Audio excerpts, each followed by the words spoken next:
Sometimes I find myself falling down whole rabbit holes online of things, stories and stuff. And there's a case, there's a trial. It just ended. And I think it may qualify for trial of the century. I know that's premature to say, but I don't know. I think it's pretty incredible. The trial of Young Thug just ended. Now, if you don't know who Young Thug is, he's a rapper. It's not a dog whistle this time, all right?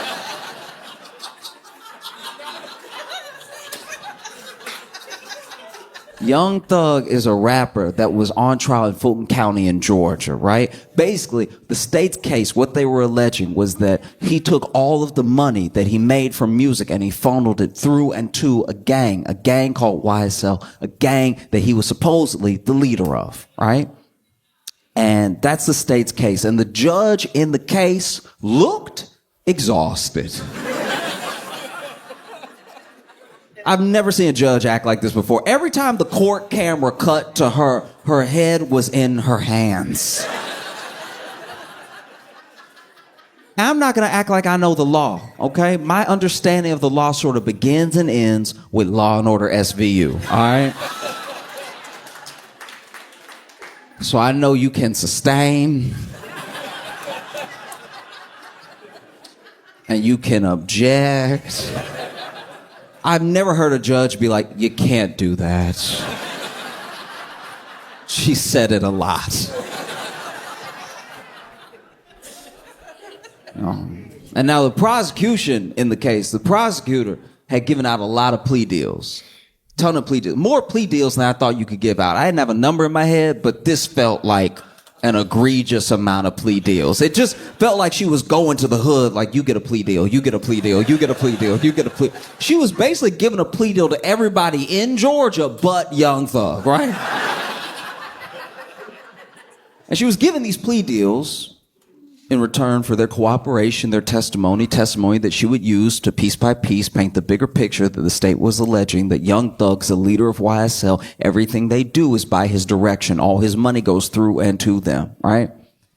And the only problem is the prosecutor in this case gave plea deals to some of the least helpful people in human history, all right? I've never seen people less helpful than this. It was astoundingly unhelpful. I was helping my friend move one time. And he and I had to move a pool table. Just us. Downstairs. And our third friend was there at the bottom of the stairs just watching. And even he was more helpful than anyone that the prosecutor gave a plea deal to in this case. At least he could be like, watch your step, something. I'm gonna tell you about some of the testimony. I'm gonna need you to be patient with me because a lot of the dudes testified in this trial are going by their rapper name and they haven't made it yet. So I don't know why it's spelled like that. I don't know how to pronounce it.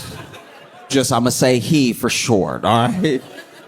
There's one dude that was on the stand, right? And prosecutor asked him a very specific question, very specific reason. She goes, did Young Thug have an issue with Rich Homie Quan bringing his friend to the party, right? Now, Rich Homie Quan is also a rapper who has sadly passed away. But his friend, to the best of my knowledge, allegedly, is a gang member, right? This whole question is to paint Young Thug as a leader of a gang. That's why he would have a problem with a different gang member coming to his party, right? So the prosecutor asked, did Young Thug have an issue with Rich Homie Quan bringing his friend to the party? And then this guy on the stand goes, Thug,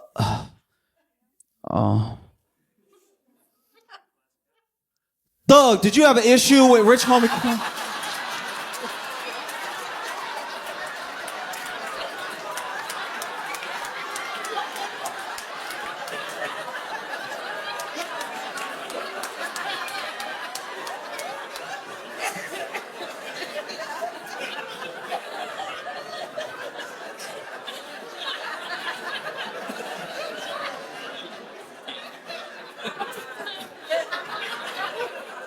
Never in the history of court have I seen someone ask a question by the prosecution and then go, I'll just go to the source.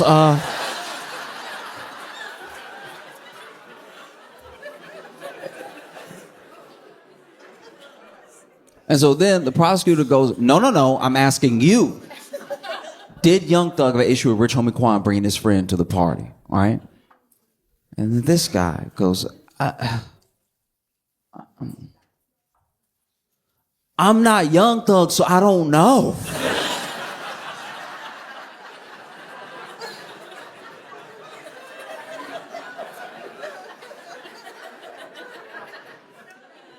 Moments later, prosecutors are asking question after question after question, all alleging the same thing, all to the same end, right? And this dude, he's not being combative. He's not even being rude. He's just not being helpful. And so then the prosecutor pulls up, I don't know if she pulled up it exactly, but basically references his plea deal where she goes, I have right here you answering questions definitively that I'm asking you right now. And then this guy on the stand goes, y'all wrote that. I just signed it.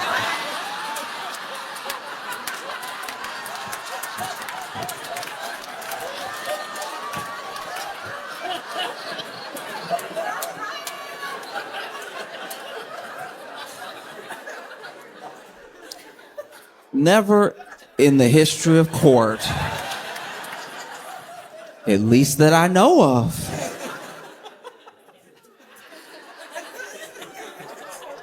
And it's like, the internet especially was of two minds, because it was like people could not decide if these were like some of the dumbest people who had ever lived or legal masterminds. Because basically what this dude is saying in open court, right, is, look, you were about to give me how many years? I didn't want to do how many years, and you told me if I signed the paper, I wouldn't do how many years, right? So I signed the paper, but I'm not about to perjure myself.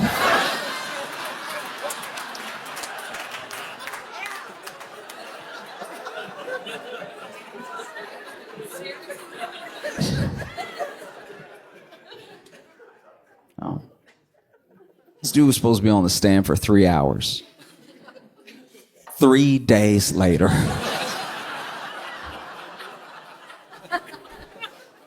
The prosecution is asking question after question after question, all to the same end, right? And, references again. Look, I understand that we typed it up, but what is in this is based off of what you said to the police. This is based off of testimony you gave during interrogation. And he was like, yeah, but if you gave it to me to type up, it would say something different than what you have right there, right now. Even the prosecutor was like, oh.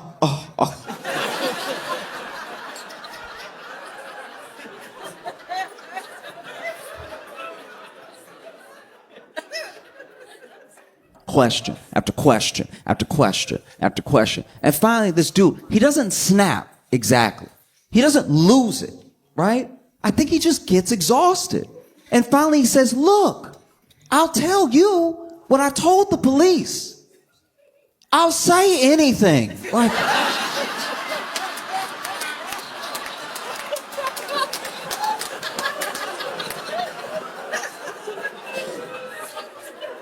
this is a witness for the prosecution.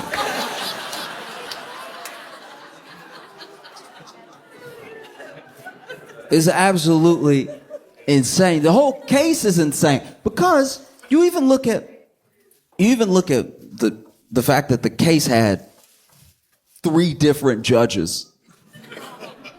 Yeah, got passed off like a bad baton. First judge was Judge, I don't know how to pronounce his name. I think it's Glanville, yeah. And this judge, he does seem to suck. Like, he does. But he also had to put up with some stuff, too, because there were jurors that were fully out of pocket during this case. Just a couple of examples. There was one juror that got picked. It already took nearly a year, by the way, to pick a jury, which is insane. And then after they picked the jury, there's one juror that during the trial has started, and I think they just went to the Dominican Republic.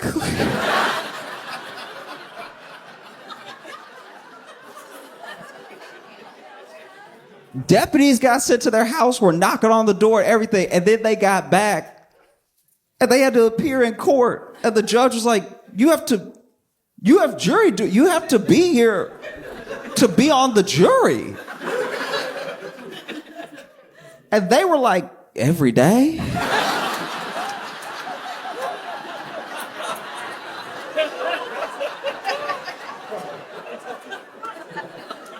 That sounds wildly inconvenient.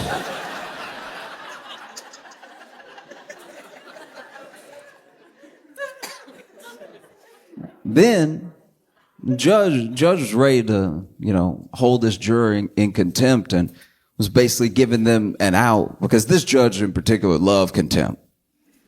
He had a lot of contempt. The entire trial full of contempt.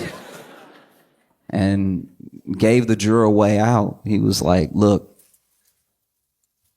I could send you to jail, I could fine you, but what I'm gonna have you do instead is write me a 30-page paper on the importance of being a juror.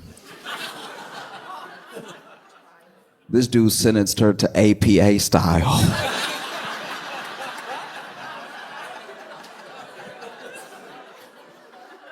He sentenced her to citing sources. You couldn't see his face in the moment, but even Thug was like, damn.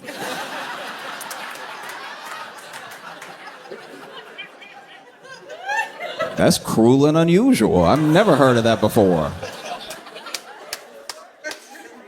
There was another juror that admittedly, I don't even know what happened with this person, but I know that they got in trouble for for live streaming the case.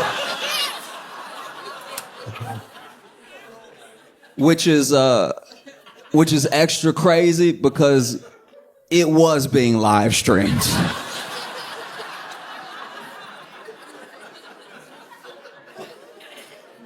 Like if you had been watching at home, you would just see them sit with the jury like.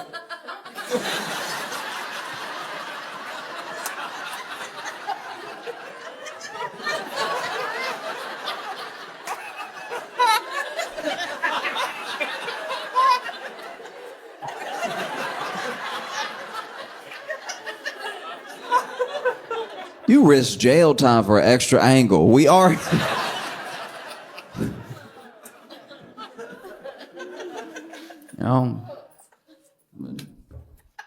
Judge Glanville, oof.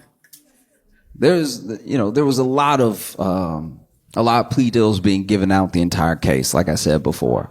And some of the things that were happening was, this is me guessing, but there were people that were not being super forthcoming, that they probably didn't necessarily have to be, but they were in some sort of trouble. And so the plea deal was just given just as an extra, it's okay, you can talk, we just need to get this guy, right?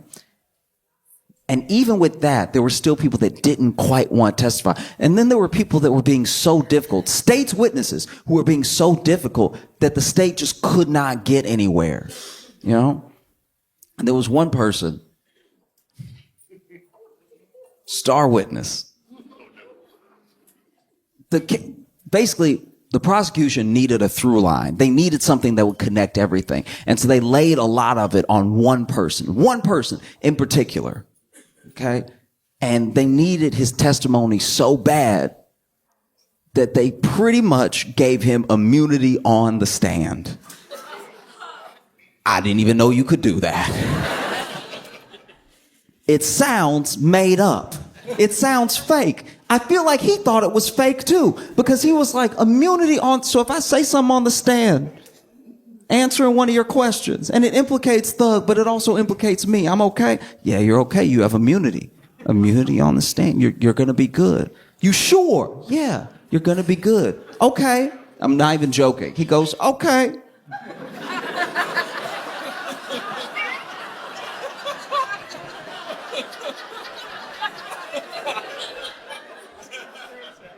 Okay, but What if it's federal?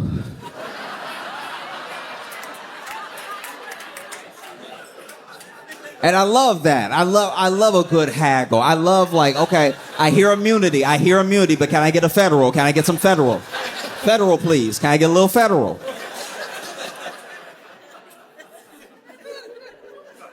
Oh, it's beautiful. This dude gets all the stab, and you can tell he doesn't trust it. You can tell he's like, nah, they're up to something. Doesn't want to answer any questions, but we told you have immunity. All right. Basically compelling this man to testify, dangling immunity in his face. Sits on the stand. First question from a prosecutor. How old are you? And he goes,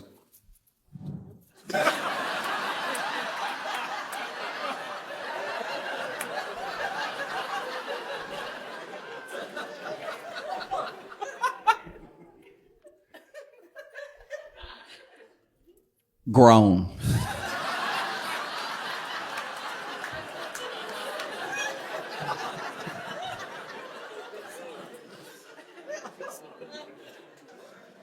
And the prosecutor's like, what do you mean by grown? It's like, I'm an adult. Prosecutor is like, okay, seeing as you're an adult, how many years is that? And then he goes, looks over at the judge. I plead the fifth.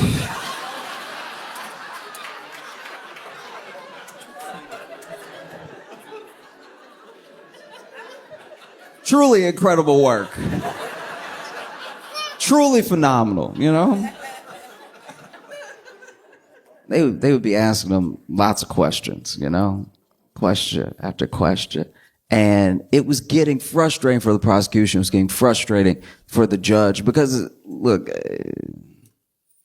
maybe I'm doing my best to be as fair as possible. But when you watch a case like this, it does just seem like if you're a defendant, you're up against two parties.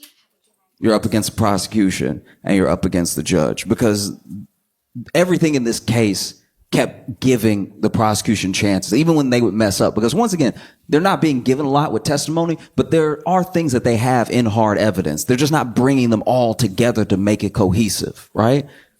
And then this star witness's testimony is not helping. So then, can't stress this enough, you cannot do this. Judge Glanville supposedly has a secret meeting with the witness and the prosecution, but not Young Thug's lawyers, right? It's something in Latin that I don't know how to pronounce, but you're not supposed to do it.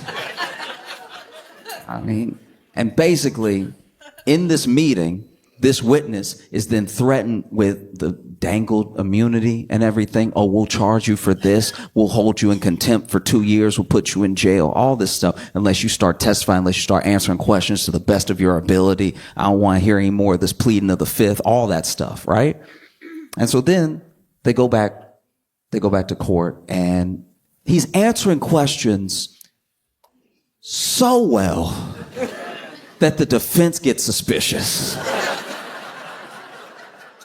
Defense is like, what happened between now and lunch? All of a sudden, he remembers everything. He remembered what color everybody was wearing. And then it comes to the defense lawyer's attention that there was this secret meeting. And so he addresses it in court, in front of the judge, to the judge. He goes, Your Honor, I've heard some distressing news that there was a secret meeting with you, the prosecution, and the witness. My client and I were not privy to. I don't know what was discussed. This person's acting different now. Like, what is this? And the judge, instead of denying it, instead of being like, that's a horrible accusation, that's not true at all, the judge goes, who told you that?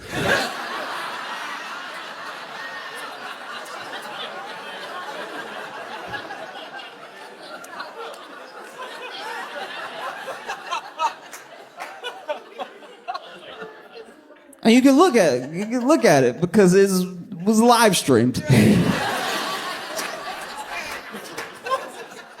You can look. Who told you that? And he's like, Your Honor, don't worry about who told me that. That's the least of my concern. It's who told me that. The meeting is my concern. He's like, no, I need to know. This is very distressing. I need to know who told you that. And he's like, Your Honor, it doesn't matter who told me that. Is that true? Like, did that happen? Who told you that? Who told you that? Who told you that? Who told you that? Over and over and over. And it's just wild that, like, in a RICO case involving supposed gang members, that the judge is like, who snitched?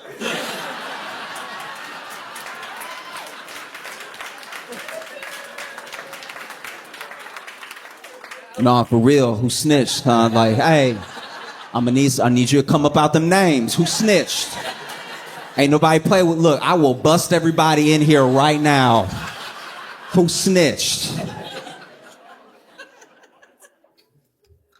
And Doug's lawyer is like, no, look, I'm not going to tell you, all right? I'm not going to tell you how I came upon this knowledge. I'm just asking you if this happened. I'm asking you maybe even for a mistrial. Like, how could this happen? He goes, who told you? Who told you? I'm going to give you 5 minutes to tell me who told you. And Doug's lawyer is like, I don't need 5 minutes. I'm not going to tell you. That should be the least of your concern. Like, is this true? And he's like, I'm going to hold you in contempt if you don't tell me. I will put you in jail if you don't tell me. You will go to jail if you do not tell me. It's like, look, I'm not going to tell you. You can put me in jail, but the problem is the meeting. The problem isn't who told me, right? And so then the judge does it. He holds Doug's lawyer in contempt, which is pretty terrifying. You know? This judge is basically going over and over again. Who snitched? Who snitched? I can't stand a snitch. And you know,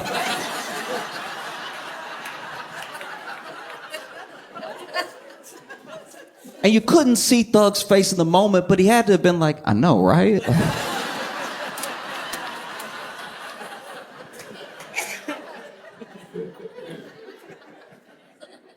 And so then Glanville does it. He holds Thug's lawyer in contempt. And, you know, the Bar Association hears about it. And they show up to back Thug's lawyer up because that's terrifying. That's terrifying if a judge does something, doesn't even bother denying it, and then holds you in contempt for asking. That's a scary court system. You know what I mean? Because that's one of those things. If it can happen to anybody, it can happen to anybody. Like, I know that it's a case involving hip hop, involving like gang culture, whatever. But that particular thing, that could happen to anybody. I promise you. That's very scary. You know? And so the Bar Association shows up to back this dude up, and it looks like his case is going to be heard, and probably the contempt is going to be thrown out. But basically, they tell Glanville, it's like, there's no way you're impartial. If you're trying this hard, there's no way you're willing to just let the facts play out. And so Glanville has to recuse himself from the case. And one of the things about recusing yourself, it doesn't undo damage. The case just goes on, you know? So there's still this like contempt hanging over Thug's lawyer's head and stuff. And then they move on to the next judge, and the next judge was the judge for a day.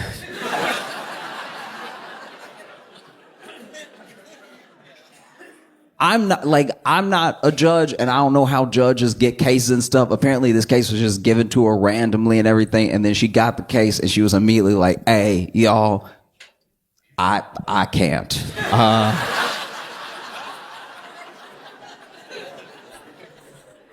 And so many people were like, why? What's the problem? Don't worry about me. I can't right now. And so then the case goes to the third judge. You know, the judge that judge. The case goes to her, and she does her best. But it's very difficult. It's very difficult because there are things happening in the case that should just never happen. They actually had an officer come in who was, I guess you could almost call him a specialist in RICO cases through his police work, right? And even he made a mistake on the stand that had the defense asking for a mistrial because basically the state handled the case so poorly, so messy, just so confusing, right? That the defense would be asking for a mistrial consistently. They were asking for a mistrial the way that you act when you got 2 cards left in Uno.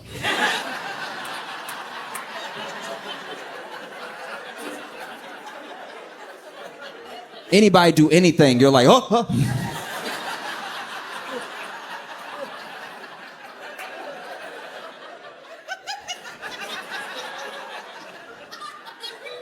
Defense would call for a mistrial nonstop. That's a mistrial right there, Your Honor. He just sneezed. That's a mistrial. He gonna get everybody sick.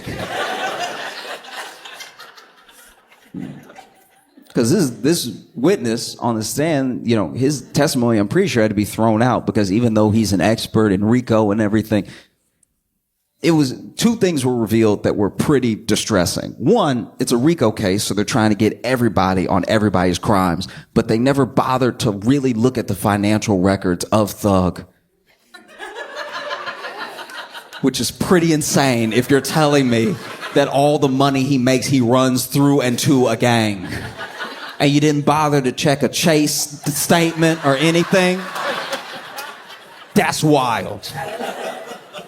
And then, while this officer is giving testimony, he makes a mistake that obviously wouldn't be called out by the prosecution, but does not get called immediately. And then the defense hears it, and then they're like, this is crazy. We can't allow it. Basically, he references past convictions as part of a testimony to what this person would have done in this case. And you can't do that. You got to judge it by the merits of the evidence you have in front of you about what happened right now, right?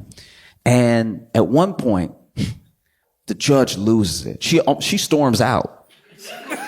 The judge goes, I can't take it anymore.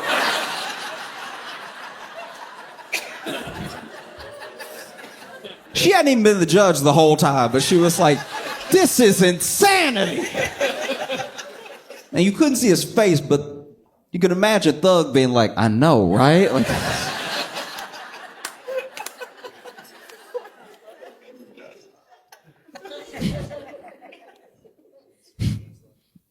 and so she almost grants a mistrial. There's a mistrial with prejudice and mistrial without prejudice. Mistrial with prejudice is basically don't even bring it up again. Mistrial without prejudice is like, okay, you didn't make the best case or something happened or a bunch of jurors went to the Dominican Republic. So we can try it again later. And so, the judge at one point has had it with the prosecution and is giving like a full on. You just so rarely hear people talk to like this on a live stream that aren't on a Zoom call at home. Like this, she was looking at the prosecution and she was at her wit's end and she was like, I don't know what to say to you. Like, I don't know, with the years of experience that you have, I don't know if you were willfully trying this case as badly as possible or if you were just so unorganized that you can't seem to string a coherent thought together on how 2 things are related. We've heard testimony. There are people that don't show up. We're leaving at 4:25. Like, what is happening? And the whole time, prosecution is like, oh. You ever just take your talking to because you're like, yeah, it's pretty bad. Yeah, and like the prosecutor had the same nod that dudes have on the street when they getting yelled at on Valentine's Day. It's just like, just go ahead and nod. Accept that you've messed up. It was so bad. And it'd be thing after thing after thing, whether it was jurors, whether it was judges, whether it was just wild testimony. There were people so uncooperative, right? Like there was one point where they showed this guy a picture, right? And it's a picture of him and Thug and 2 other people. Apparently with the person, I don't know, I didn't see the picture, but apparently with the person who was murdered, right? because that's one of the charges. There's drug trafficking, there's like gun running, there's all this stuff, but there's also a murder, right? And when it comes to the murder, that's one of the big ones, because they're alleging that Thug paid for the getaway car, right? And so once again, not checking his financial record seems like an oversight. I'm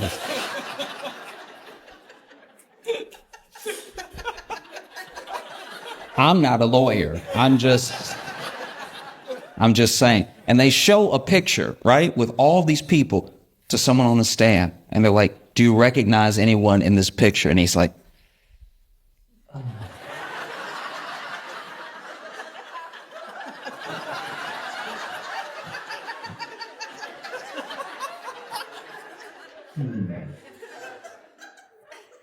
I see me.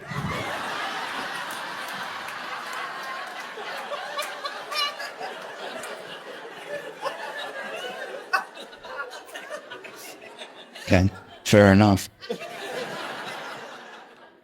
Even when it came to start with this, there was one time where they simply asked this dude, when did you meet Young Thug?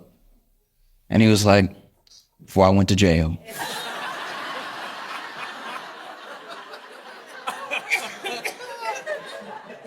And just for the sake of clarity, the prosecutor tried to clarify, which time before you went to jail? And he just goes, you right.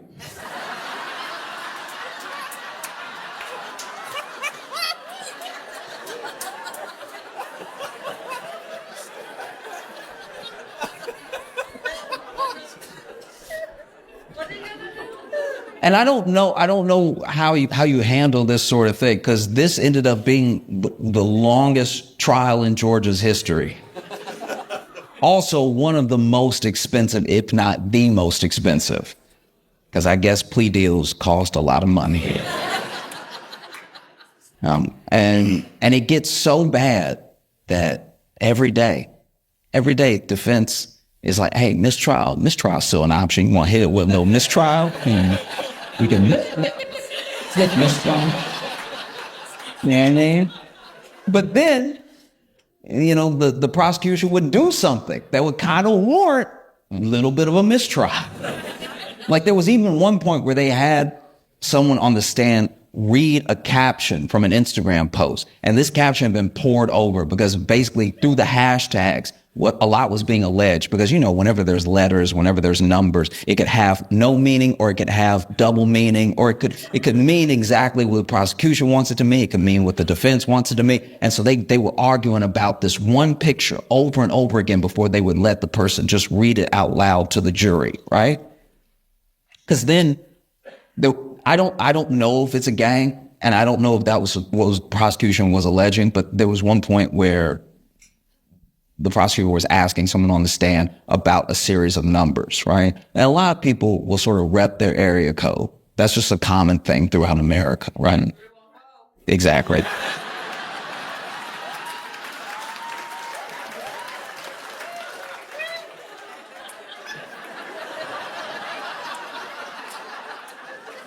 That one,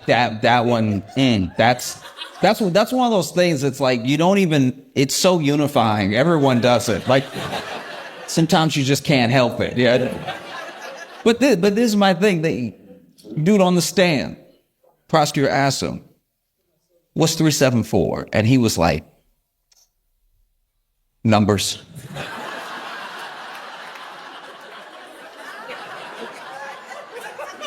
Maybe it's a gang, maybe it's not. I have no idea, right? But basically, there's this one picture that's being poured over and over again, and this was the straw that sort of broke everything, right? Because they made agreements, and they had even redacted the picture so that only what would be read was what the prosecution and defense agreed on, based off of the evidence that they were both showing, right? But then when they actually gave the picture to the person on the stand, nothing was redacted. And the prosecutor had them read everything. And so then the defense is like, Your Honor.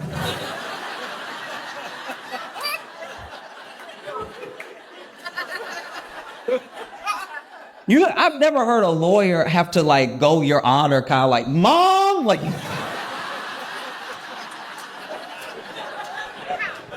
But this was it, Your Honor. We just went over the thing. Why would y'all? And sure enough, Judge agreed. Judge was like, look, I gotta do something else with my life too. Like, it's just, it can't just be this. And the judge said an interesting thing. And like I said, I know a little bit about the law, most of it, what not to do from this case. But the judge says something where she's like, I'm basically trying to salvage something here because I don't want an entire jury's 11 months to be wasted. I don't want, which to me is a little weird. Their time's already been wasted. Like, this is about seeing if someone did or didn't do something, you know? And so that statement was said, but then, judge turns to the defense and goes, I'm not going to grant you a mistrial with prejudice, but would you like a mistrial without prejudice? And defense was like, yup.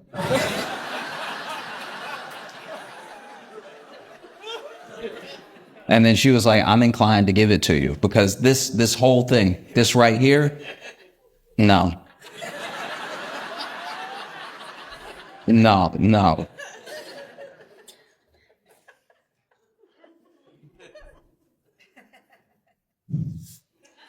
And so then, they get to plea dealing a bunch of people day after day after day. And then they actually go to Thug and they're like, look, you're facing like 25, 40 years for all the things that we are alleging, right?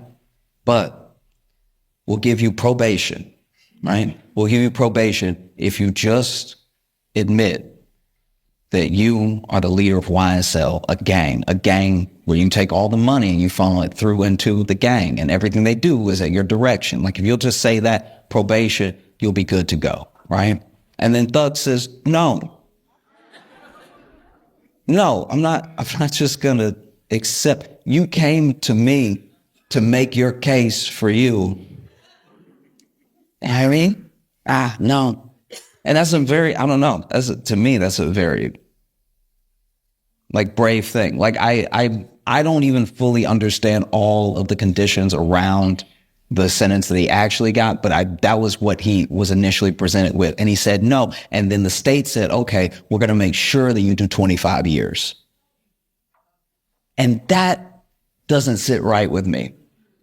And it obviously didn't sit right with his defense attorney. His defense attorney brought it up when the judge was about to make a decision. Basically, he says, Your Honor, the state came to us and they said he could do probation if he signs this piece of paper, or he could do 25 years if he doesn't. And I'm just kind of curious why the state would allow someone that they're so sure is a racketeering, drug peddling murderer to go free with probation if they're sure, right?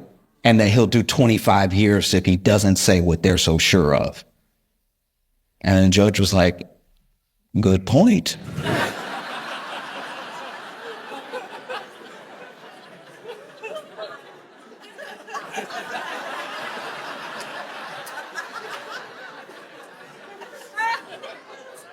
That is very hard to argue against.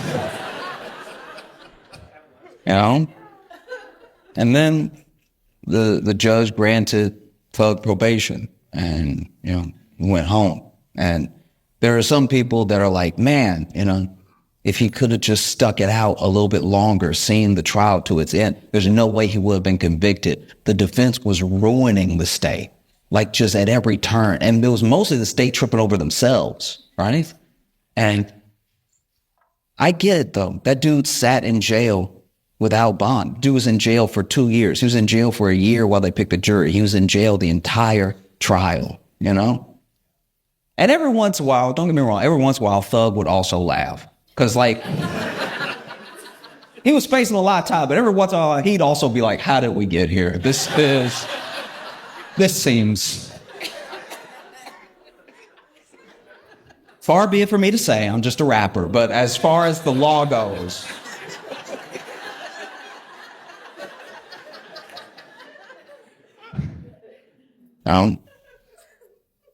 But what? I don't know. I don't know. I get it. I get somebody tells you, hey, you just do 3 more months, you'll go free forever. Maybe. That's scary, you know? And it's also scary that that the state needed it this bad. That a lot of cases come down to reputation over justice. You couldn't just take the L, right? It's like, no, you will die in prison for me to not look bad. That's terrifying, you know? And I know it feels like it can't happen. Yeah, I mean, like, I don't rap, but I could see myself in a bad situation. You know, because it kind of begs the question, you know, did this person get away with a bunch of stuff, or did the state just jam someone up for 2 years? You know, thanks.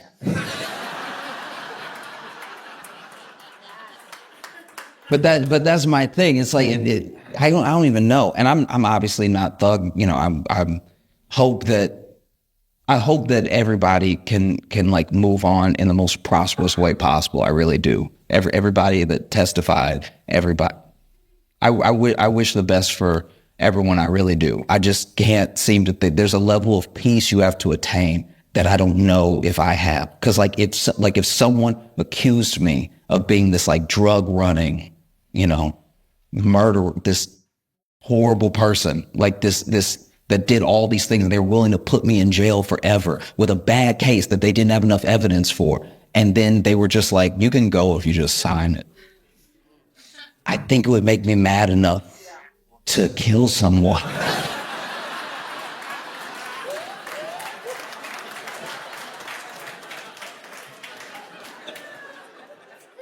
But that's just me. I've fallen down a very specific rabbit hole where basically I have been reading reviews like it's an addiction. I've been reading reviews from people from other countries. Okay, so they don't live in the US, but they come here from all over the world. And I have been reading their reviews of having Doritos for the first time. And y'all, I think we did crack again because when they come over here, it's people from France being like, I had one, my friend offered me one, and then when I looked down, I don't know how much time had passed, but there were 6 bags on the ground. And this is my thing, like, maybe what we are doing with Doritos is bad, you know what I mean? Because when you read the back of a bag of Doritos and you look at the ingredients, they all are words longer than what should be in food. If you read the back of a bag of Doritos, it looks like the recipe for meth, right? It's just a lot of propylene glycol sounding stuff and everything. So no wonder they come from around the world. They come from Europe, Asia. They get addicted and everything. It's sad to watch. It really is, because then they're in the review. They're like, I just ate so many and I couldn't stop. And then if you're reading it as an American, you like, yeah, like that's... This isn't exactly news or anything, you know? If anything, that's on you for getting 6 of the little bags. You should have got a family-size bag. You know what I mean? If it's just you eating by yourself, you get the family-size bag. It is fiscally irresponsible what you're doing right now. Just getting 6 bags of the little ones like you gonna stop or something. You can't control yourself. You're in it now. You know? And sometimes I see him. Sometimes I see him over. I'm like, you know him. You know him when you see him because you can check the fingers, right? You know? Let me see your hands. And you see the hands like addicted. Oh, what a shame. Because no other country lets their companies do to the people what we let the companies do to us as far as ingredients. Like, we're like, man, it's very good. It's so good. It is good. It's not good for you, and it does have a taste that should not be in a human mouth. And I can tell that because people who have been alive for a long time are like, I've been eating forever, and I've never eaten anything like this before. It's taken me to a place I don't know if I want to go to. And you're reading them, and you're like, how is it this serious? But then you actually travel, because like I've traveled around the world and stuff, and I've been to some of these countries that talk about the Doritos, and I can tell they're going to get addicted, because when I go there and I eat their food, I'm like, yeah, y'all missing quite a few flavors. Your palate isn't ready. And you can tell that because you'll go to like the Netherlands or something like that, and they'll be like, oh no, don't eat what we make. Go to like a Turkish restaurant or something. If you eat what we make, you'll die. Like, don't do it. We make cardboard over here. Your stomach not ready for what we do over here. We just boil the water and eat it. Like, you know, but I was reading, there was one dude from Poland who was like, I don't know what to do with myself. He said, I'm reading it, I don't know what to do with myself. I've had every flavor multiple times. A friend gave me some at a party. They always started like that too. Like a friend gave me some while I was at a party. They started with that peer pressure type stuff. And that's how you can tell it's drugs for them. They're like, my friend introduced me to Doritos. I was young and innocent. Now I've been running up and down town trying different flavors and stuff. And this dude from Poland was basically, this is like on a Reddit post, and this dude was pretty much admitting that he was extending his stay in the States to spend more time with Doritos. He's like admitting to the open internet that he is overstaying his visa to eat as many Doritos as possible. He is risking ever being able to return to the country. I live in New York, and sometimes I'm walking down the street. Sometimes I walk from show to show instead of taking the train and stuff. And I was walking from one show to the other, and I was passing this bodega. And outside bodega was a dude that was over here like,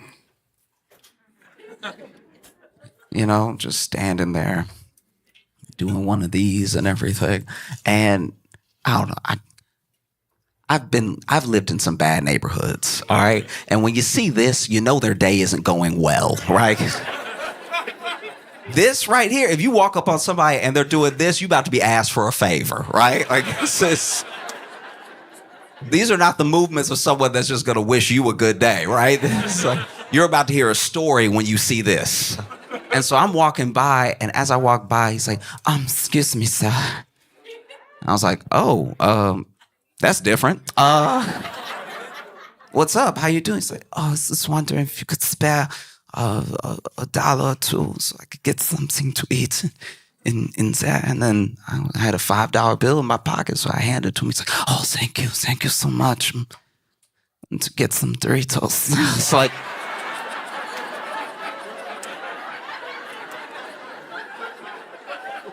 I'm an enabler. Like,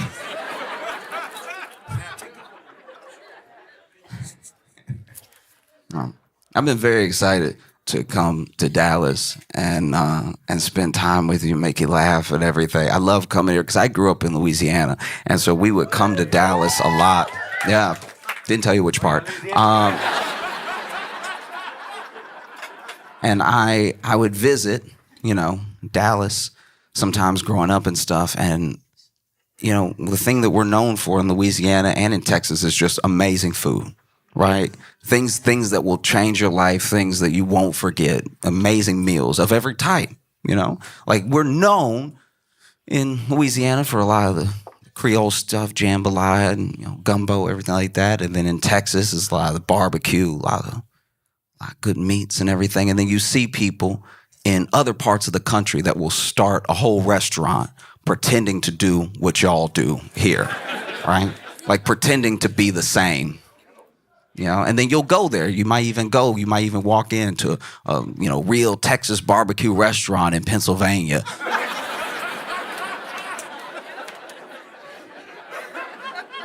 and you're nice, you're cordial because you're good people, and you sit down and you have a couple bites, and then you're like, no. That was good. You tricked me. You got me to come in. That's good. I like what you did there. It's because you got the font right. You got the font on the... That's what got me. You got the print right on the awning. And, ooh, okay. Because this isn't Texas toast. This is fat bread. You did fat bread. You didn't do any... Oh, you won't get me again, but that's nice. That's nice. Got to give it to you. Wow. You know? And that's the thing, is that sometimes, you know, you have food that people really believe in, but it is bad. It's just not good. Belief doesn't make a meal, right? And especially when I look online, you know, it feels sometimes like we're lost, you know? And I can tell that we're lost just because of what I see happening nonstop. Also online, because you have a forum, because people can comment, I see people say some of the most beautiful things and some of the most hateful things to each other that we know people wouldn't have the courage to say in person, right? Sometimes you're in person and maybe you want to tell someone how great you think they are, but you're worried about being embarrassed, so you keep it in or you just give them a thumbs up, whatever the thing is, right? But online, if you're never going to meet this person, you can really let them have it one way or the other, good or bad, right? And so I've seen some really like hateful comments that I know people wouldn't say if they were in person with the person, right? And when it comes to cooking TikToks, I think some of this hate doesn't go far enough. I think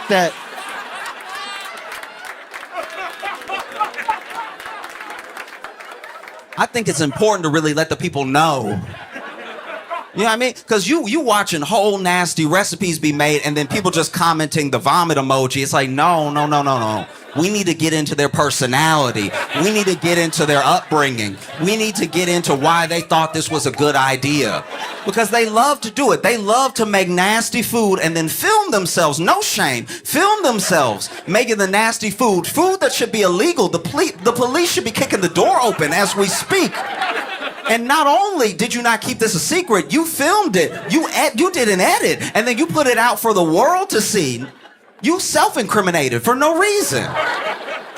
And all this nasty food is somehow world famous or it's Nana's. Stop putting bad food on your Nana. Don't do that. You know she didn't bring you up like that to be making this slop. You know that grandma is turning her grave right now knowing that you're putting stuff like that on her name, because then the recipes don't make sense. They're like, you could use half a cup of sugar or salt, whichever. And it's like, that's a lunatic. That's an actual terrorist right there. That's wild that you're just telling people that. Why do you believe that? It's upsetting because then, back in the day, you know, this is what I'm told by my mom. This is what I was told by my grandma. You know, back in the day, if you had a recipe that was nasty, you couldn't just broadcast it to the world like that, the way the open internet has allowed us to. You had to poison people one at a time. You had to invite them over to your home. You had to say, come on, no, let me cook for you. And then you had to sit them down. And then they had to smell what was happening and decide to stay. It was a lot that went into feeding bad food to people back in the day. And then maybe if you got famous enough, you could have a cookbook, and then one of the cookbooks, maybe you falling off and nobody knows yet because they didn't make it themselves.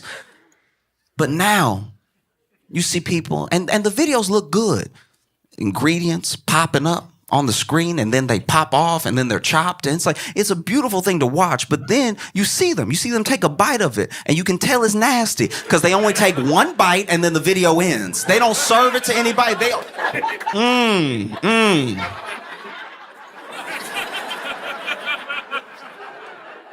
Because you know you've been invited to someone's house that thought they could cook but couldn't. And then you took a bite. You're a good person. So you go ahead and you take a bite, and you know when you take that first bite, okay, I'm gonna have to get rid of this. I'm gonna have to figure out a way. If there's a dog nearby, but I'm not gonna swallow. No, you're not gonna get me. You take that first bite and they're like, how you like it?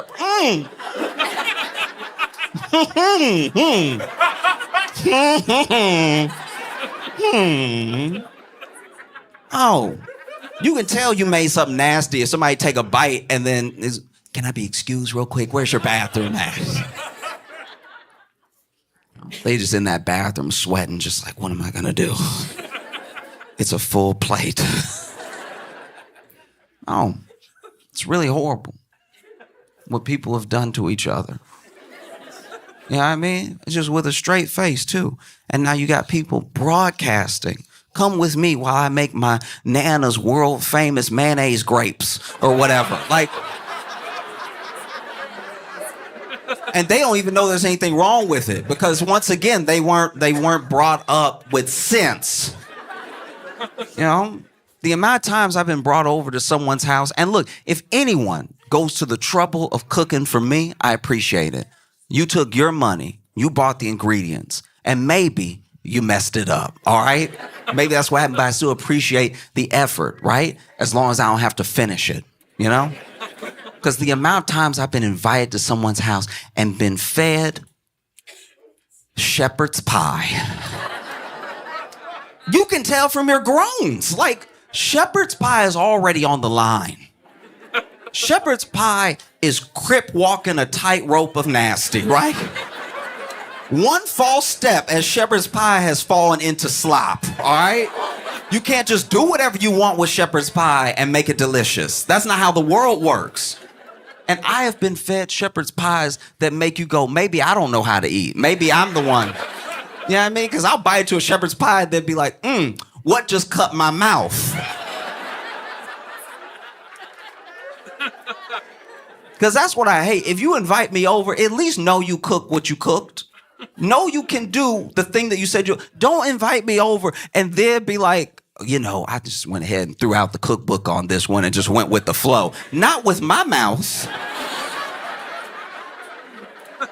The amount of shepherd's pies I've had where I've been like, all right, how good of a friend are they? One time I got invited to a friend's house and he made shepherd's pie and he put he plated us, right? Gave us the bowls of shepherd's pie or whatever and then fed the dog at the same time. And the bowls looked the same, right? And so I was like, what did you do for this to look like this? There's shepherd's pie and then look, I'm gonna lose some of you, but we have to talk about it, all right? I've been invited to friends' houses before where they have served, I won't even say served, they subjected me to their version of pot pie. Pot pie is unacceptable, all right? Pot pie is absolutely insane. First of all, I knew I didn't have money growing up when my mom would take us to Walmart and we would go to the frozen section and she would grab that banquet pot pie, right? That red box of pot pie. In the only condition where a pot pie looks good is that picture. When they pull it out the oven and they do the slit and the steam coming up. And you don't even see. You see the steam and you see the crust of the pie. You don't see the slop that's happening below. You don't see the insanity that's having that hot sludge with peas and carrots and supposedly chicken. You're not seeing any of that. That's not chicken. I know chicken. Me and chickens are tight, right? I know chickens back and forth, left and right, and that is not chicken, okay?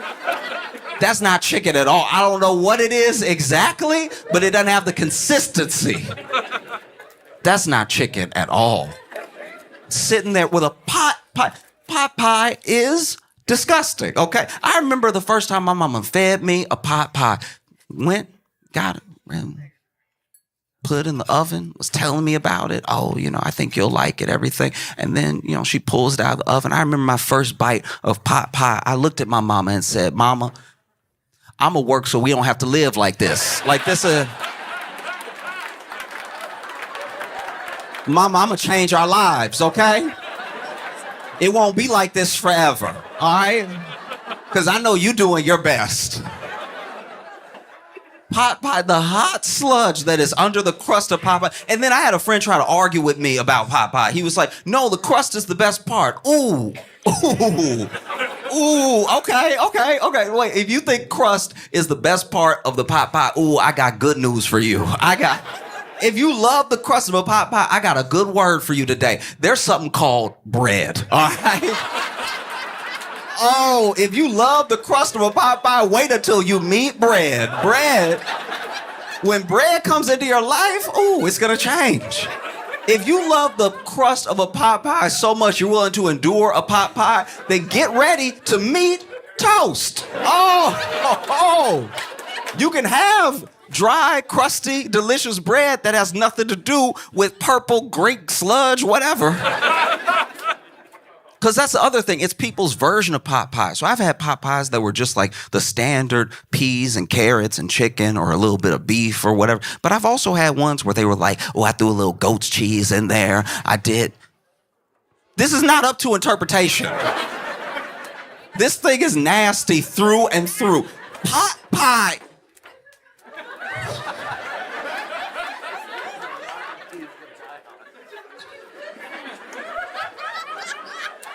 Pot pie.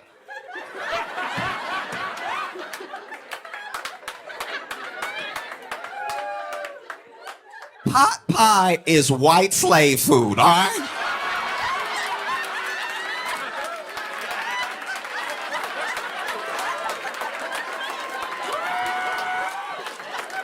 This is the food of subjugation.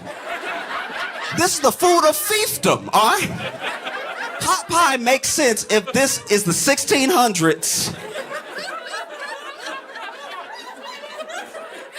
We don't have to do this. We are Americans.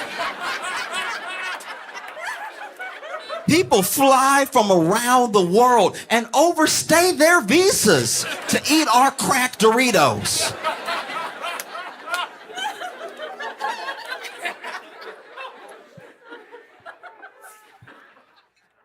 I've been watching so much news, which is depressing. You know, I mean, it's like they don't tell you about the good stuff. You know, you gotta go find the good stuff on your own. It does feel like, I'm not gonna speak for anybody here, but it feels like, for the most part, I think I feel the way a lot of people feel, which is a sort of disillusion with some of even the process of politics, you know, because we've become accustomed, because we have more access to information than we've ever had, and because we at least see ourselves as more discerning than we've ever been. We feel like we can tell when someone is lying, right? And we've all known and accept that politicians lie. It's to the point now where we don't even really judge who we vote for off of who lied the most. We judge it off of like how many people accidentally told the truth. You know what I mean? Like you look down the ticket and you're like, he got caught in that hot mic. I like that. That was a good one. You know, and I get it. It sucks not just to be lied to, but to, when you're lied to, you know, and when you figure it out, you see the manipulation that was at play. And if someone's trying to manipulate you, they don't respect you.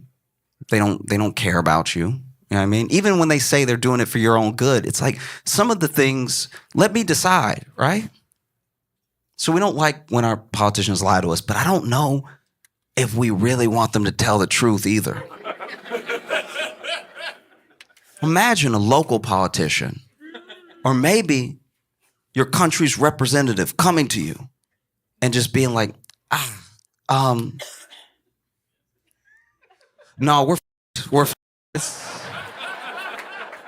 it's bad. It's bad. I don't think we can recover. This is beyond repair. Doesn't feel great because that sounds very true. I hope you're lying. Some people, you know, offer up the truth even when they don't need to. I mean, and sometimes that's a noble thing, and sometimes it's a very dumb thing. Sometimes it's just an odd thing. Like RFK told the truth this week about, I'll back up.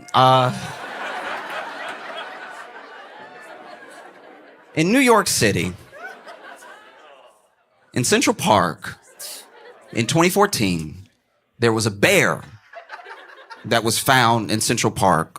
They're not native.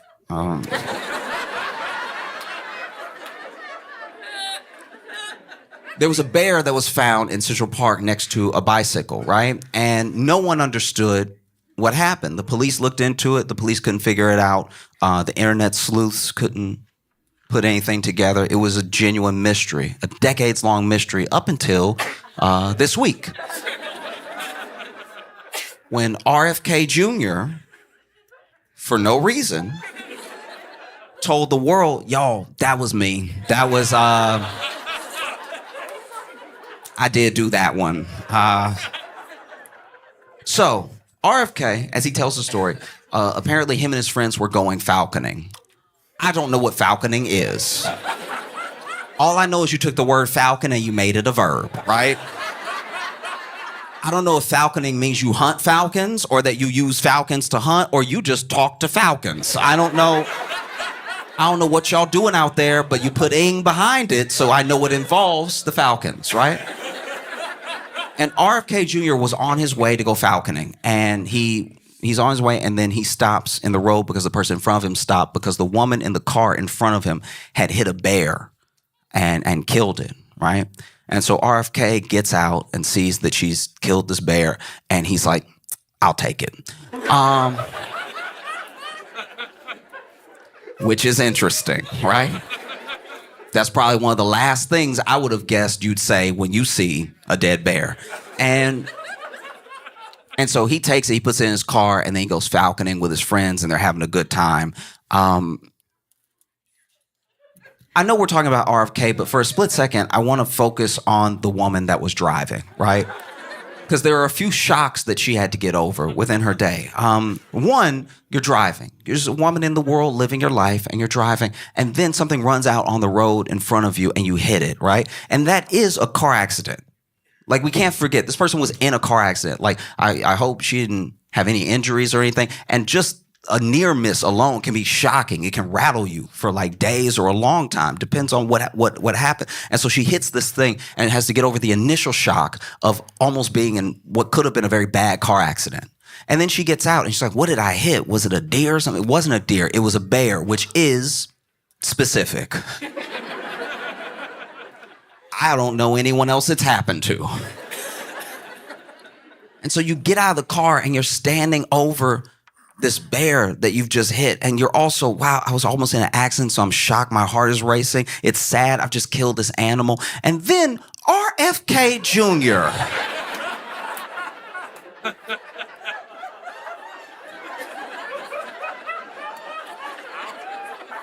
walks up to the other side of your car and stands over the bear with you and goes, I'll take it. Like you were selling it at a yard sale. And so RFK Jr. went falconing with his friends, and they were falconing for a while, apparently. According to him, they were having a great time. So I don't know if the birds were extra talkative that day, or I don't know what was happening. But they were like, you a falcon, you a falcon, you a falcon. And then the falcons, I guess, were like, blah, blah, blah, like I don't know what noise they do. I don't know what they do. But you know, he's over here falconing. And then they go to dinner, right? Where I'm sure they ate a different type of meat. And he's talking to his friends because the reason he took the bear was to skin it and eat the meat, which I didn't know was an option. I didn't know that bears were running around just big ass chickens. I had no idea. And so, you know, he's talking to his friends and he's having a great time at dinner. And then he realizes, I actually have a flight. I can't keep this bear in my car. And apparently throughout the entire meal, when he's talking to his friends about the bear being in his car, no one went, what? That never happened. Didn't occur at all. And maybe that's just how they roll as friends. Maybe RFK had a bear in the back and his friend was like, I got 2 giraffes. Like, and you know what it's like when you get 2 giraffes in the back of your car, they get all knotted up and everything. You gotta take them home and then unwrap them like some headphone cords, you know? And so then RFK decides that, you know, he obviously can't keep the bear in his car and he has a flight and everything. And I guess no one else wanted the bear. And so he went to Central Park And as a joke, this was like a prank that he was doing. He left the bear with a bicycle that he also had to get rid of. I don't know how big his vehicle is. How big is your vehicle that you got a bear in there and you have a bicycle at the same time? So then he leaves the bear and the bicycle in Central Park and then goes and has his flight and goes wherever. And the next day, no one really got the joke. Like, no one really... The next day, everyone was mostly confused. They were like, so, did someone hit the bear with a bike?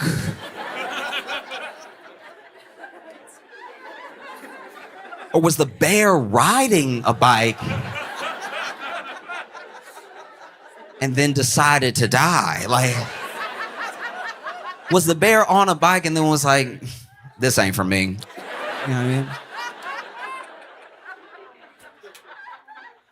And so no one knew, no one put it together, no one solved the mystery until now because RFK Jr. came clean. Because he was the only one that knew. The other reason that no one solved it until now is that the woman who, let's go back to her for just a quick second. I think the woman that hit the bear and then gave it to RFK or let him take it and then went about her life, you know, she also didn't come forward because I think the next day when she turned on the news and saw the bear in Central...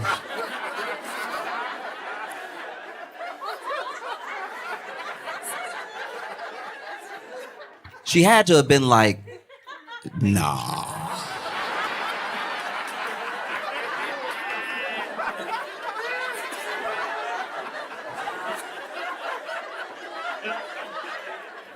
There's no way. I like to think that from her perspective, she hits the bear, RFK takes it, she goes about her life, but then the next day, she thinks that RFK thought that he needed to make it look like an accident. Like,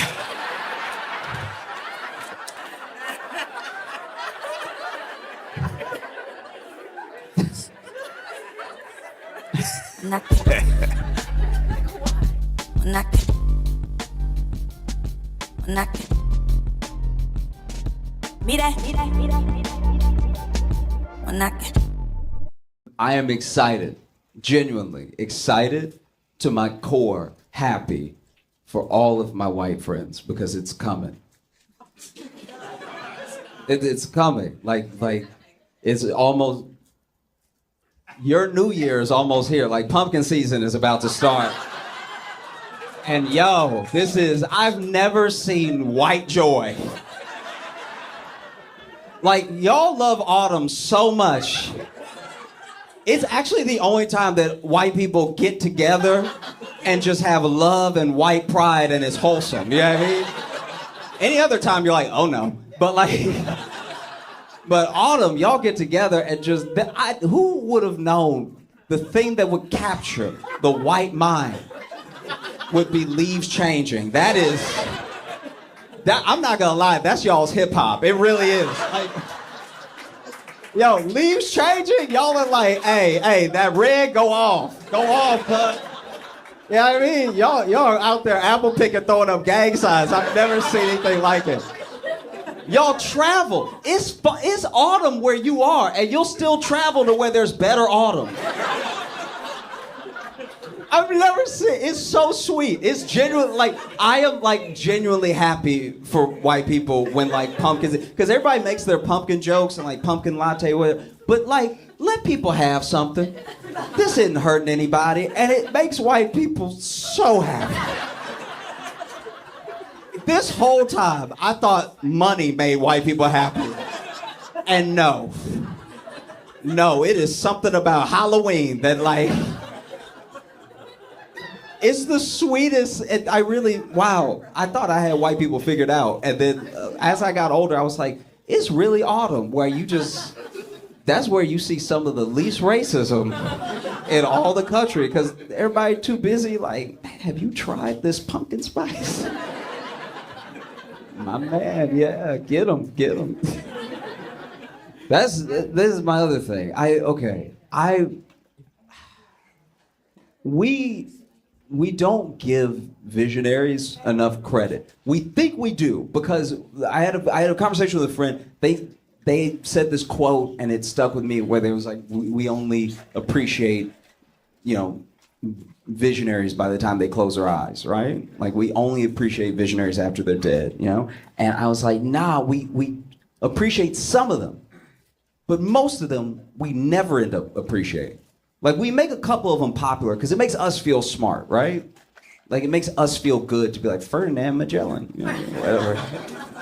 And then sometimes we give people as visionaries that weren't visionaries at all. Then the real history comes out and we're like, we gave that dude a bunch of credit. He didn't really do anything. You know what I mean? Like Columbus. How are we still teaching this? This is crazy. We're like, no, he discovered America. He got off the boat and was talking to everybody who was already there.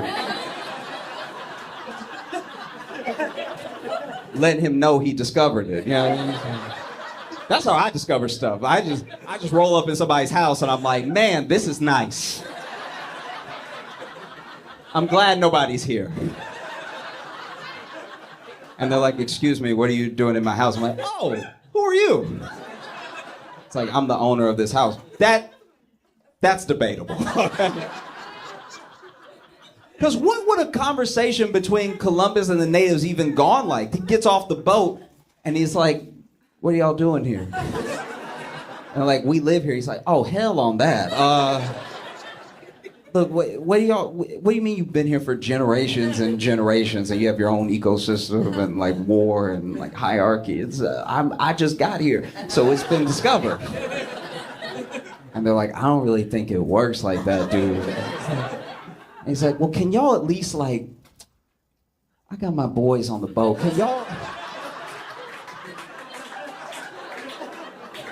Can y'all at least just go in the woods? So when they get off the boat, it look like nobody here. Like they honestly came so far. They'll be really bummed out if they see you. It's gonna ruin everybody's day. Can you please just go in the? And they're like, no, we're not gonna do that. He's like, I get it. I guess we'll just kill everyone. I know the true part is the saddest part. But it makes me wonder. It's like when you look at visionaries, there are people that we hold up as true beacons, right? That maybe they did some stuff, maybe they didn't. Like I think about with math. We talk about Pythagoras. You learn about him in school, and it makes us feel smart. Like, oh, Pythagoras with the triangles, and don't I know so much? And it's like, no, let's talk about real math. Who made real math?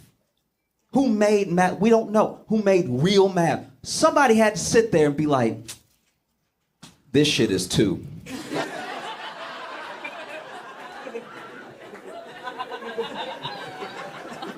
There's just something about it that feels...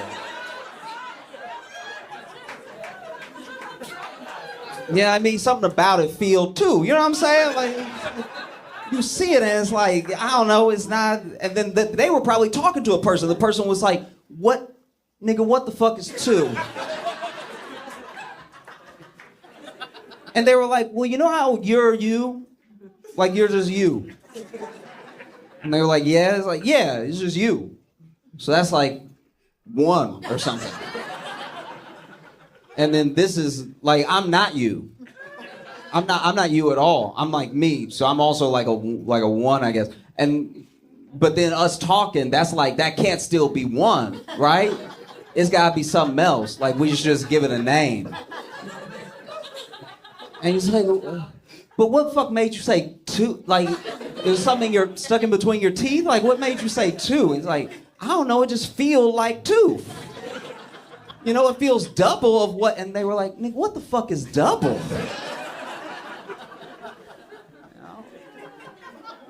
Like, I think about that with things get invented now, they get made now so quickly that it's skipping us. I don't, not only do I not know how my phone works, because of my phone, I don't need to know how things work. I know things anymore. Because I don't need to know anything. I was about to learn directions. I was so close. I really was. Like, I was, I didn't have my first phone yet, and I was about to learn because I was like, I keep getting lost. I never make it home on time, and I don't have a car, so I'm just always on foot, which thank God, because if you drive in the wrong direction, you're never gonna make it home. So I was like, I'm gonna learn directions. Like, sooner or later, you need to know what west is. I had no idea what west was. Some people would say, go west. I was like, left or right? Don't hit me with all of this four stuff. You know what I mean? And then I got a phone, and on the phone was a compass. So now, I got Google Maps and a compass. I'll never be lost again. I'm good. You know, but it got me wondering, like, who made the compass? Like, we don't make it famous. Who made the compass? But like, I'm sure there's an answer somewhere, but we don't talk about who made the compass, because that was also probably like a two-type conversation.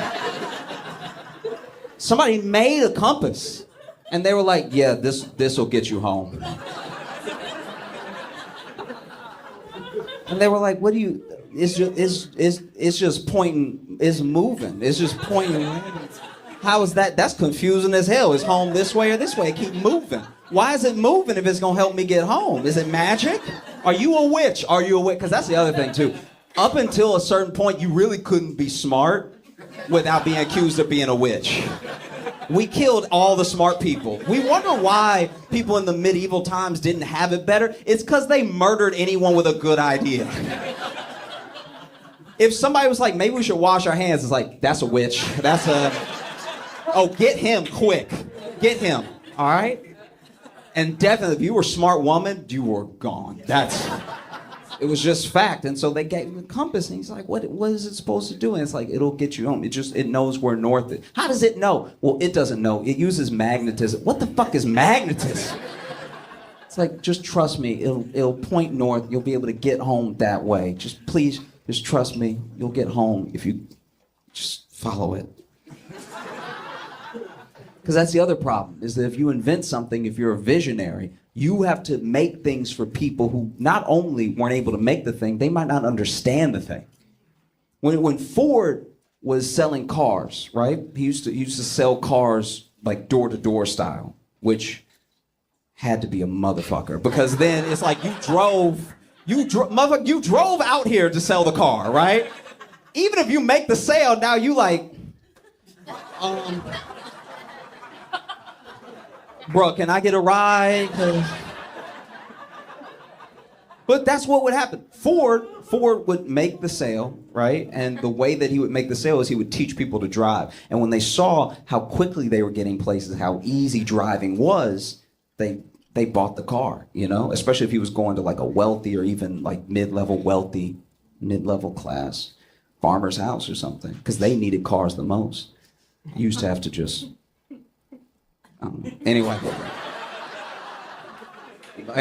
that much walking is just beyond me. Anyway, so he would sell the car, and he noted it's like in his autobiography, not his autobiography, his biography and stuff, about how people were so unequipped for this new idea so deeply that when they were driving the car, instead of hitting the brake, because they didn't understand what brakes were yet, instead of hitting the brake, they would yell, whoa, in the car, because they were only used to being on horses, right? Which must have been crazy, because imagine you in a like 1920s car, so already not a safe vehicle by the seatbelts hadn't been invented yet, and the motherfucker is speeding going, whoa! You're like, actually, you need to step over there. You need to step.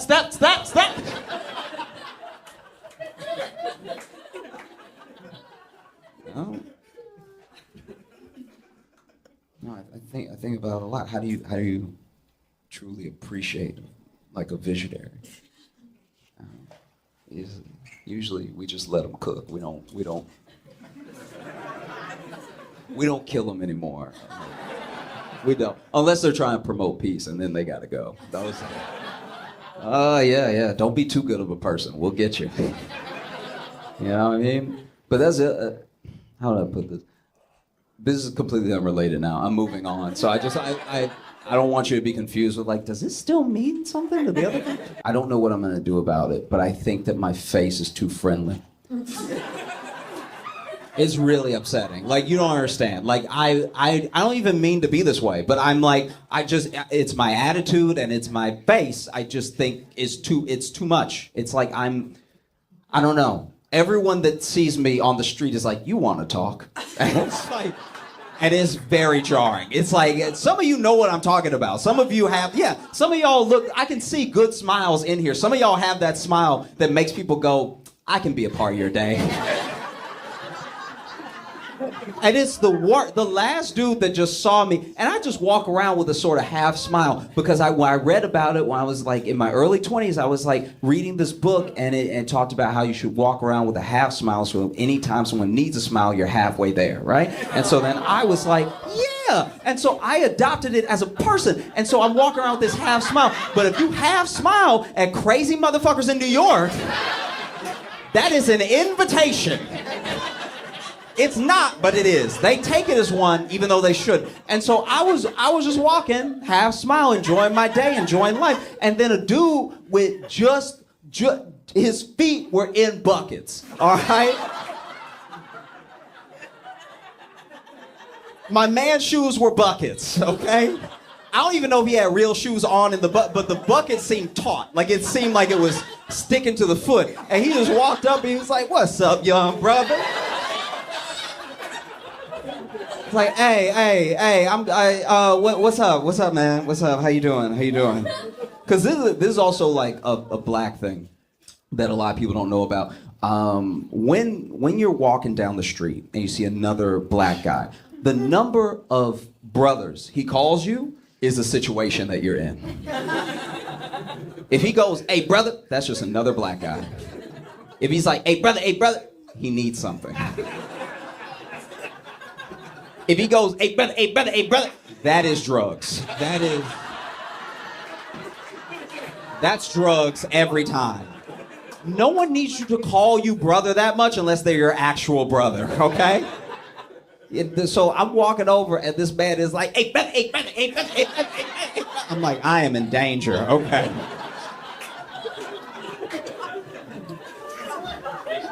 This is a lot, and I don't know if y'all like. I'm being real for a second. I don't know if y'all have ever felt this, but have you ever had somebody try to rob you before?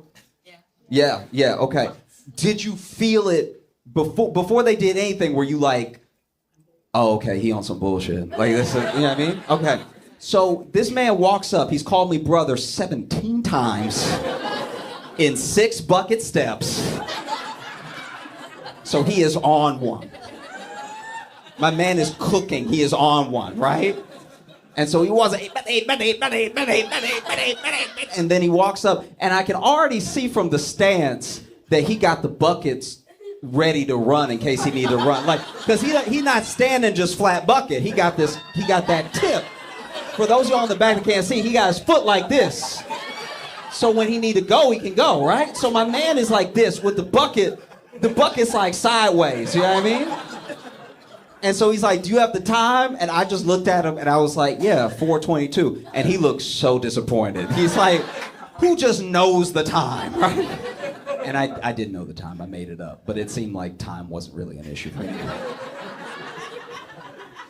And so then he was like, wow, that was fast, you got a watch? And I was like, no, I just know that it's 4:22. And it's like, oh, did you just look at your phone or something? You got a phone? It's like, why would you ask me if I have a phone, right? So that's when I knew he was going to try to rob me, right? And so then he's like, you got a phone or something? I was like, yeah, I have a phone. I looked at it 2 minutes ago when it was 4:20. So that's how I know it's 4:22 now. And he made this move. And this is the thing. It takes a crazy person or a brave person to try to rob bare-hand, right? You bare-handed and you bucket-footed. That's not a recipe for success. And so my man he's like this, and he's like, you got a phone or something? I was like, yeah, I have a phone, and looked at it 4:20, you know, everything. And then he's like, give me the phone. And then when he reached and tried to say, give me the phone, he reached for my pockets, right? So he tried to reach for the pocket. I took a step back, and this is when you need shoes. My man started slipping on the bucket. So he's just doing this. He's just like slipping on buckets so hard And I'm just backing away, but he's skating towards me on buckets. He like getting closer and closer on buckets. And so then I'm backing up and everything, and he's like, give me the phone, give me the phone. I was like, I'm not gonna give you my phone. And then he got finally I had backed up into a wall. So now it's like fighting time, you know what I mean? And so now I'm in the wall, he keeps sliding up to me. He's like, give me the phone, I said give me the phone. And so I just pushed him. And the way he fell back, because basically it was, okay, you know when Bambi's mom died? Like, you know how sad you felt? This man was trying to rob me, but it took him so long to slip on these buckets that I almost helped him. Like, it was like, because he was like, he was on his own footed roller coaster. And I almost reached my hand, and I was like, no, wait, this nigga tried to rob me. He deserves nothing. And then he fell back, and then I ran, which is crazy. How was he gonna catch up to me if it wasn't downhill? You know what I mean? You all were so great. Thank you so much. I'm Josh Shanker. I guess we're all doing better than Diddy.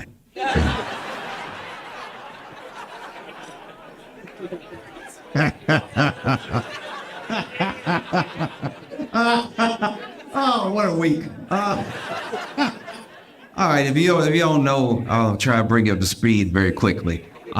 Basically, Diddy has been the devil for decades. And it's really only this year that everything's sort of coming to roost, right? It sort of started with a lawsuit brought by his ex-girlfriend, Cassie. And, in the lawsuit is detailing horrific things you will not, like, you will feel sick if you read the lawsuit. And Diddy said it was all a lie. Just nothing but disgusting lies about his character, and he settled the lawsuit the next day.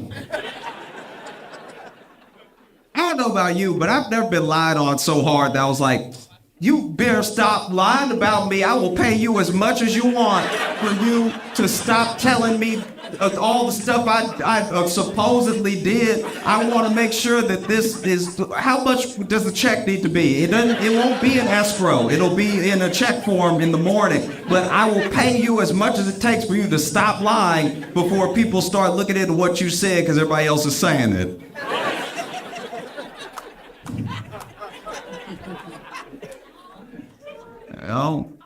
No, it's crazy. And even more recently, more allegations and more investigations have been going into Diddy being alleged. Legally, you have to say it.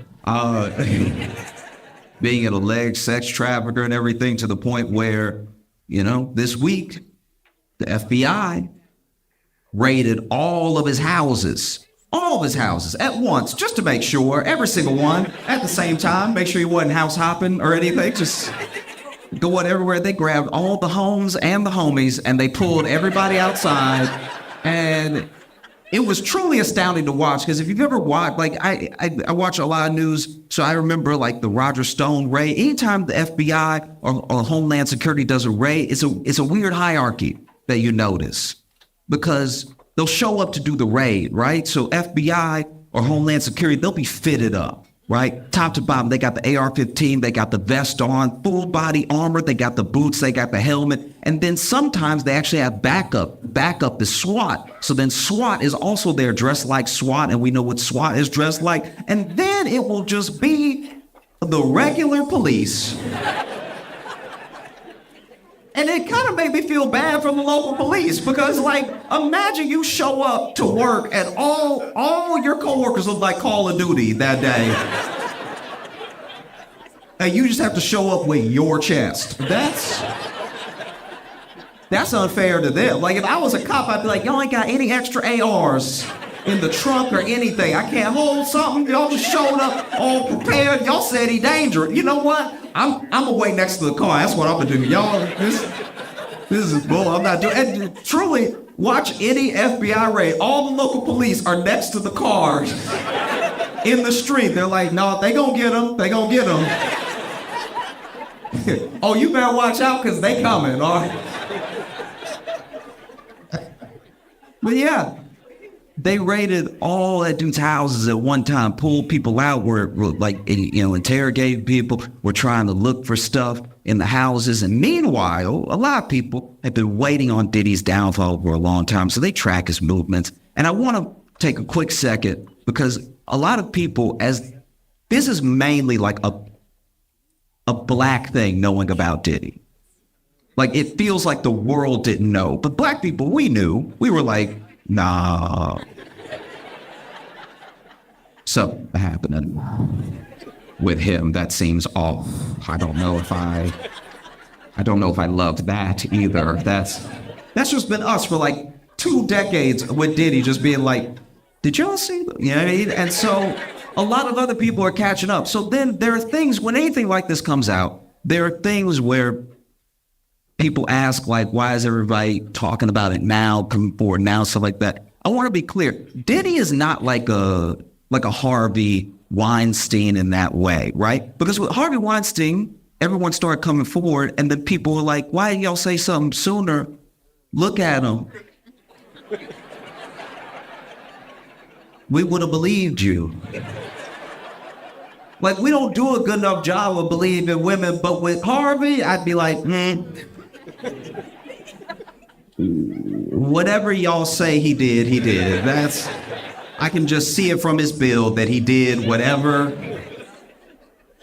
But Diddy's a very different thing. Diddy is scary.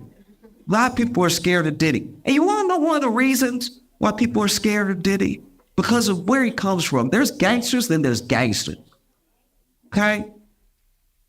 Diddy's dad has ties to Frank Lucas. If you don't know Frank Lucas is who Denzel played in American Gangster. That's who Diddy's dad hung out with.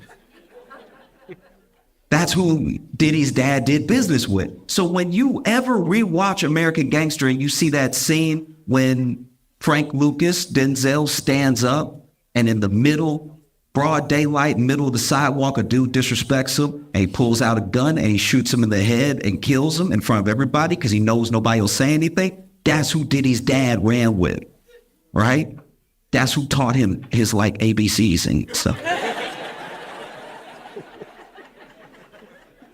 You know what I mean? When you see that scene, that's a bone-chilling scene because it happened. That happened. He did that. He killed someone broad daylight because he knew no one around would say anything, right? So when you see that scene and you see Denzel do that, just know that one of the extras in the background, at least one of those kids, is Diddy. That's terrific, you know? And that's why people have been so scared of him, because we know that he just moves differently, you know what I mean? And a lot of people have been waiting on his downfall for a long time. So when the FBI was raiding, people were like, where is Diddy? And you know how these kids are now? They're very smart. They can track anything. They track Diddy's plane. And so while the FBI is raiding all of his homes at one time, Diddy's plane is leaving America.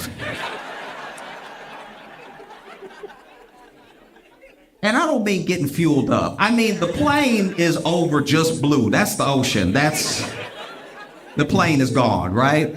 And the plane is headed for Antigua. Now, Antigua is still extradite. So a lot of people are like, why would he be going over to Antigua? Then other people said, hey, maybe he's landing in Antigua because everybody knows that's his plane. He's going to land in Antigua. He's going to get on a friend's smaller plane, and he's going to go to a country that doesn't extradite, like Bali, right? So then that plane lands in Antigua, it comes right back. When it lands, turns out Diddy was never on the plane. He was in Miami the whole time. This man is a terrible rapper and an incredible villain. I've been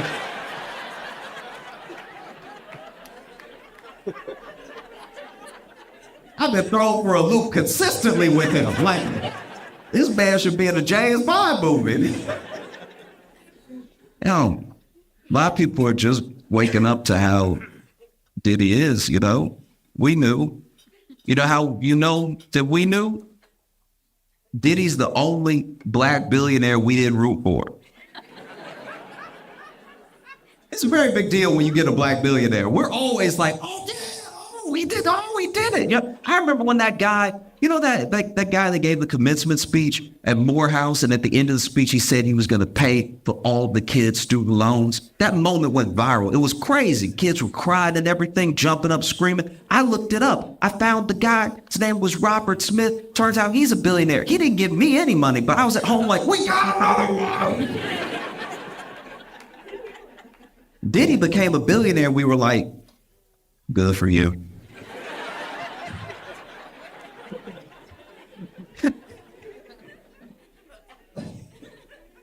I don't know about y'all, but I absolutely love when home drama spills out into the world. Yeah, I mean, I don't watch a lot of reality television, so I love when a real life couple just can't take it anymore. Yeah, I mean, like they have to have it out, and they have to have it out now. And now is here. And here is where I am. So I get a free show. You know? I think it happens a lot in New York City because we don't have space. Like, y'all have real homes here. Y'all can be like, we will discuss this later.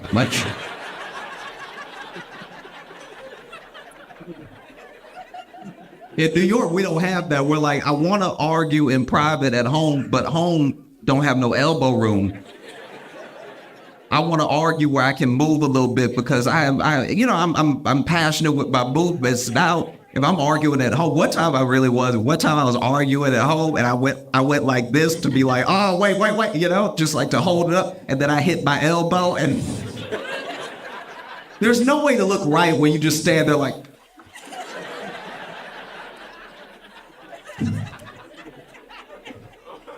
So sometimes couples just have to have it out in that moment, And I was walking.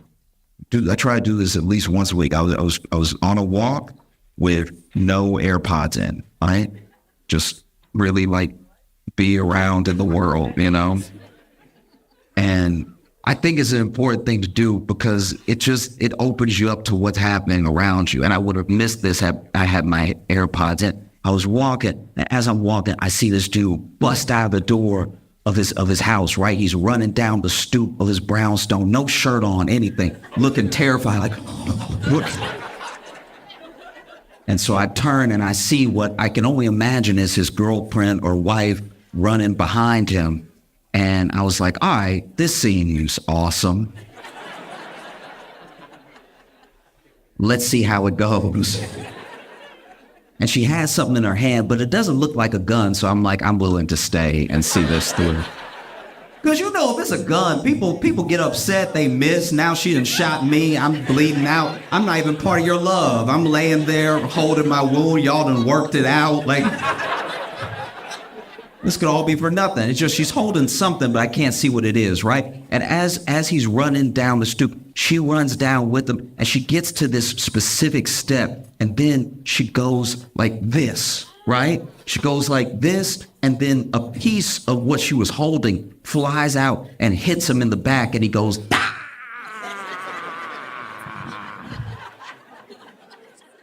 And then she lets go of the other thing that she was holding. It slides down the stairs. And when it slides down, it's close enough for me to see. And when I look,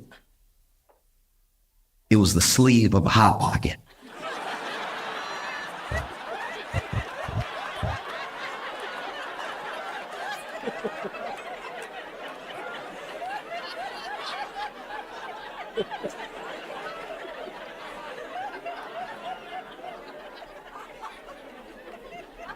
This woman done burned the hell out of this man with a Hot Pocket.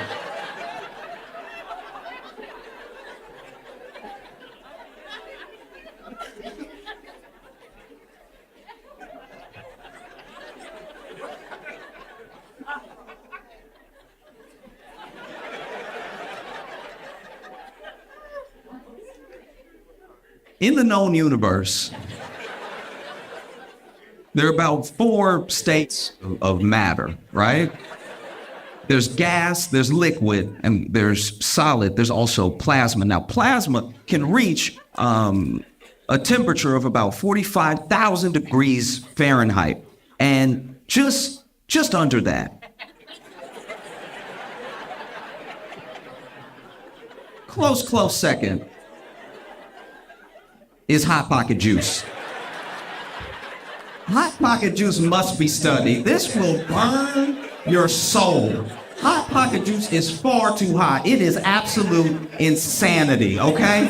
Because we've all been there. We've all been there where you were hungry, you heat up the Hot Pocket, that's gonna be quick, and then you went ahead and you put it higher than the instructions say, because you know when you follow the instructions, the middle cold. So then you put it at least 2 minutes higher than the instructions say, because you got a different type of microwave. Your microwave doesn't work like the box says. And so you put an extra 2 minutes, but now we're into heated territory that no one, even the people at the company, are aware of, right? And then you pull the Hot Pocket out, you hold it by the sleeve, and you wouldn't even be in this situation if you could just be a gentleman and wait, right?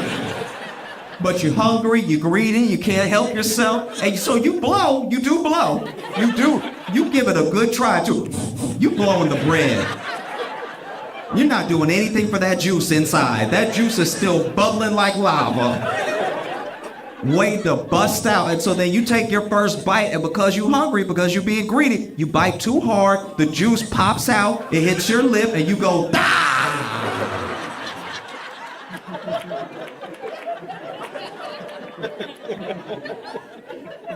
Now you coughing because steam coming out of your mouth because you got the corner bread in your mouth with all the juice burning everything. Burning teeth, just burning.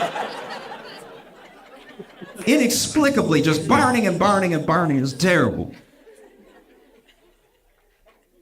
This woman was running after this man. We don't know what he did. I didn't stay for an interview. This woman was running down the stairs after this man and had the Hot Pocket sleeve in her hand and reared back like an ancient weapon. Reared back.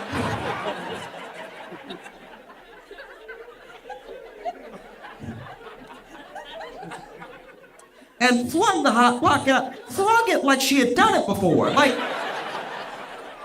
she must be burning him weekly to have this sort of aim. If this was a game show, I could never sling it and hit what I wanted to hit. And she hit, not only did she hit him in the middle of the back. She hit him in the spot. So it's in just enough of a position that he can't really reach it. Like it's not here and it's not here. Like this man is fighting for his life right now. She gave him 32nd degree burns. And my man's like, ah, and I want to help, but I'm like, I'm not going to burn my fingers. Like, and then I had never stopped walking the entire time, but I did take off into a brisk jog. Because as he was holding the railing of his stoop, I saw her lift another Hot Pocket. I was like, let me leave before I witness a murder. Welcome to the Josh Johnson Show. I'm Josh Johnson, joined by my co-host, fellow stand-up comedian Logan Nielsen. Logan, how you doing, buddy? I am doing well, man. How are you? I'm doing great. I think you'd even say that I'm thankful. Ugh, gross. Wow. Yes. Yeah. Yes. How does it feel? How does it feel when have turned? Oh yes. Oh. You have become what you hated?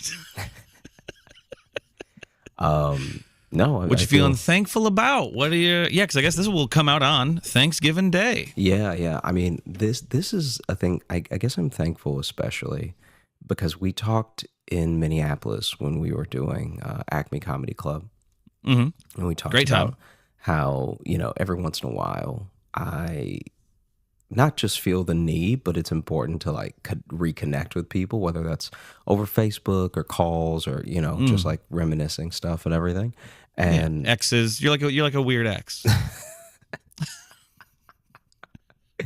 And like I think maybe this is just me, but I never really feel I'm self-conscious about a lot of things, but I never really feel that self-conscious about trying to reconnect with someone who I haven't talked to in a long time if we at least left it on friendly terms. Like there are people that you knew in college or something that, you know, y'all were friendly, but obviously after college, you went your separate ways and maybe you haven't talked since.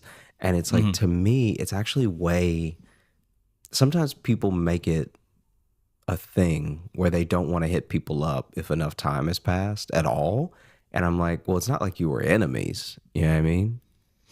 Right. Yeah. Like I get what you mean. Like, I think that for me, I don't know if I've ever had that.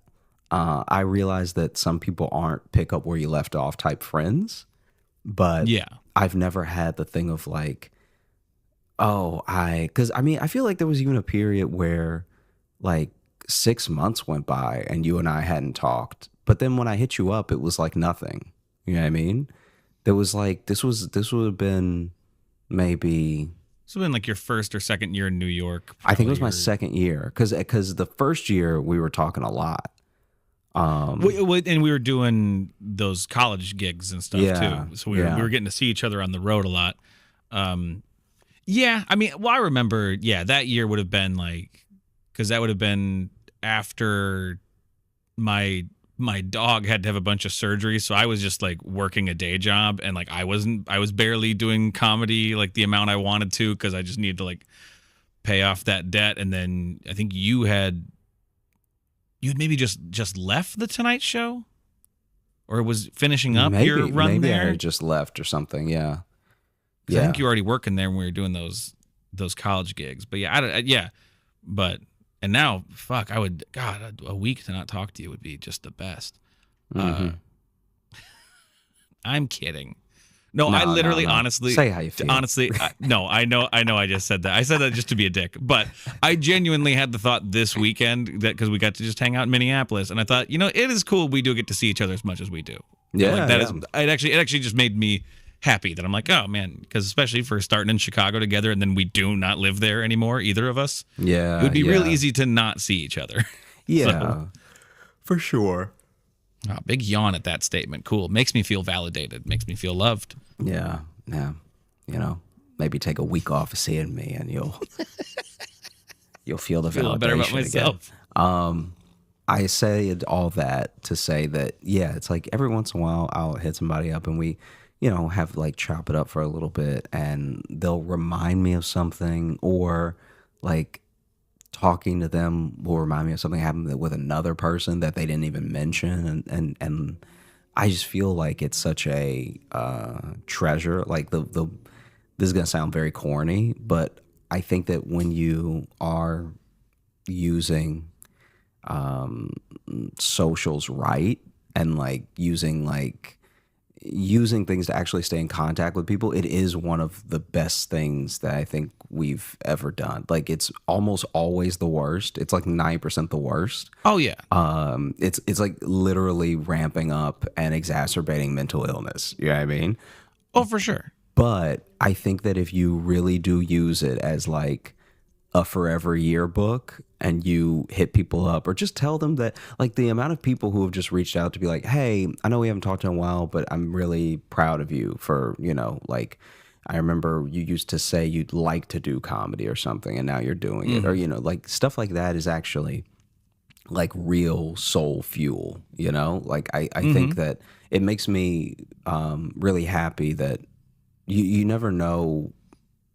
I guess without sounding like self-deprecating or anything, but it's like you don't know who needs to hear certain things, and I almost always need to hear certain things, and so it's like always nice when someone is like needy. Yeah, and and so I said all this to say that I was chatting with a friend, and I know that on the Thanksgiving episode, not only do we sometimes at least say what we're thankful for, but we also tell Thanksgiving related stories, Have we ever said we're thankful for? I feel like this is I thought I said I was thankful for you one year. That doesn't sound like you. Okay. Well, maybe it never happened. Maybe I just said it in my head and then we didn't actually say it into the mic, because that's just as likely. No, I think we did. I'm kidding. Sorry, I'm being a little stinker. Okay, I'm feeling saucy. Wow, stinker. I'm being a little stinker right now. Wow. We had a great weekend at Acme. You were just on the Late Show last night. Oh yeah, yeah. It was cool to see. I always love seeing you on TV. It's been a little weird because today I'm getting messages congratulating me on your success, and I'm not quite sure what to do with that. Oh yeah. But I'm very proud of you. Yeah, yeah. I will say sometimes when sometimes I will not be doing a touring show. I'll just be doing a regular show in New York, like a spot. Right. Like a spot. Yeah. And people will be like, so is Logan coming? And I'm like, I don't think that they could pay him enough to come do these 10 minutes in Brooklyn. Yeah. It's that interesting thing of when you kind of intertwine careers with somebody. Yeah, it's like, wait, he's gonna be in Tacoma and Denver, but Brooklyn is not as glamorous of a spot, you know. Well, I love doing it. I love going to Brooklyn and doing shows, but I need to string together several to make it feel worth it. Yeah, yeah, and they would have to be less paying. lucrative. We'll call it. Yes, yeah. Yeah, it's like I don't know if this bar show at 1 a.m. is gonna be the thing that gets him on a plane, you know. Yeah, it's not really setting me up for next year the way I want it to, And so basically I was chatting with someone and they were telling me that in their family they have an aunt that cannot like really cook is even a strong word. She has trouble doing things with heat. All right. If fire bad. Yeah, if she has to apply heat, it's gonna be a wreck. It's a Frankenstein aunt. An actual car accident of a dish. Auntenstein. That was a reach. Yeah. Yeah. Frankenstein's Onster. Oh. I like that one. Ah, I'm glad you do. And she fire bad. Continue. One year for Thanksgiving, which I didn't even know. Tell me, because we have access to different communities, I'll say, and tell me if you've ever heard of this before. We have access to different communities. Yeah, what white people shit do you want to talk about? Go ahead. So for Thanksgiving, she brought a fruitcake. Okay. Is that normal? For Thanksgiving? Yeah. I thought fruitcake was a Christmas thing. It's more of a Christmas thing. Yeah, I've never seen fruitcake at Thanksgiving. Never in my life. It doesn't even seem like it would go with anything. Yeah. Yeah, because you already got enough breaded and strangely like sweetened things. Like a fruitcake is just, I don't know. But I frankly don't understand the purpose of a fruitcake at Christmas either. So yeah. Okay. So why not? Why not? Fuck it. Why not? Just take it take it anywhere. No one likes it. I will say 4th of July. In my life, I've had one type. So I've had one good fruitcake. Okay. And it was homemade from a woman that my family knew. And it was amazing. And then ever since, and I remember eating another fruitcake thinking it would be like the other one. Like I didn't know I was tasting the best fruitcake I'd ever had. I thought I was just tasting fruitcake. I thought this is just what fruitcake was. And so then I went to eat someone else's fruitcake, and the level of disgust when I tell you that it was a war crime committed in the mouth. All right. Mm-hmm. It was so disgusting, and it was so the opposite. Even the texture wise, it was so the opposite of the fruitcake that my mom's friend had made. I used to get excited for the holiday to go over there to have this fruitcake. Oh, okay. It was that good. You realized then later that you had been living a lie. You've not been only living that I've been in this reality that no one else gets to exist in. I not only. Oh, It made me like shudder the next time I saw the fruitcake I loved. Oh no! Like the next It three, ruined all fruitcakes for you. the next like 3 fruitcakes I had, because like maybe it's a Southern thing too that some people just make fruitcake for the holiday. But Maybe. I remember I had a bought one, I had the nasty one, and I had like the mid one, and all 3 of them ruined the idea of like, you know what I mean? It's like if you had Doritos, and so you just think this is what they come in packages. This is what Doritos are, and then you have 3 more Doritos, and one tastes like ass, and one tastes like just glass. Yeah. And then one tastes almost like cheese, but with too much styrofoam. You'd be like, I think I'm off Doritos now. Yeah. Yeah. It's a real Goldilocks situation you found yourself in. Yeah. Yeah. It doesn't matter how comfortable the bed is if there's fucking bears. Yeah. If everyone is home. If everyone's home and they're bears, I don't care if the porridge like rules. I'm out of here. And so I can't get past the way fruitcakes look most times though, because they look like a carpet filled with Jolly Ranchers. yes, exactly. But I'm telling you, maybe it's just because I was young enough. I was so young that I also was just willing to try stuff, and it was just sweet enough to be good. And then I had my first slice, and I was like, that was actually amazing. Yeah, I've definitely tried it and disliked it. Yeah. So yeah. that's one of those ones where I'm like, I don't need to try to find a good fruitcake. My life is full enough. I can miss this. There was one out there that sadly most people will never have. There was someone who took fruitcake and made it something good. Anyway, the auntie who makes the fruitcake for Thanksgiving, it's not good. And it's not just not good because fruitcake is not good. So it was her tender loving care that made this fruitcake so nasty. She put the hate right into it. Yeah. I'm like, apparently, this is what I was told at least. Apparently, this fruitcake is so bad that it's like she can cook and purposely did the opposite. Oh, I like that. Like it's I want that cooking show. Let's just mix the salt and sugar now. Yeah. And that's like someone believing in their skill, and so they're really testing their limits. They're trying to really fly as close to the sun as they can get. Yeah. So it's like, what can I do? What is at what moment do I cross the threshold and this becomes poison? Yeah. And so no one ever wanted it because this has been happening for years, right?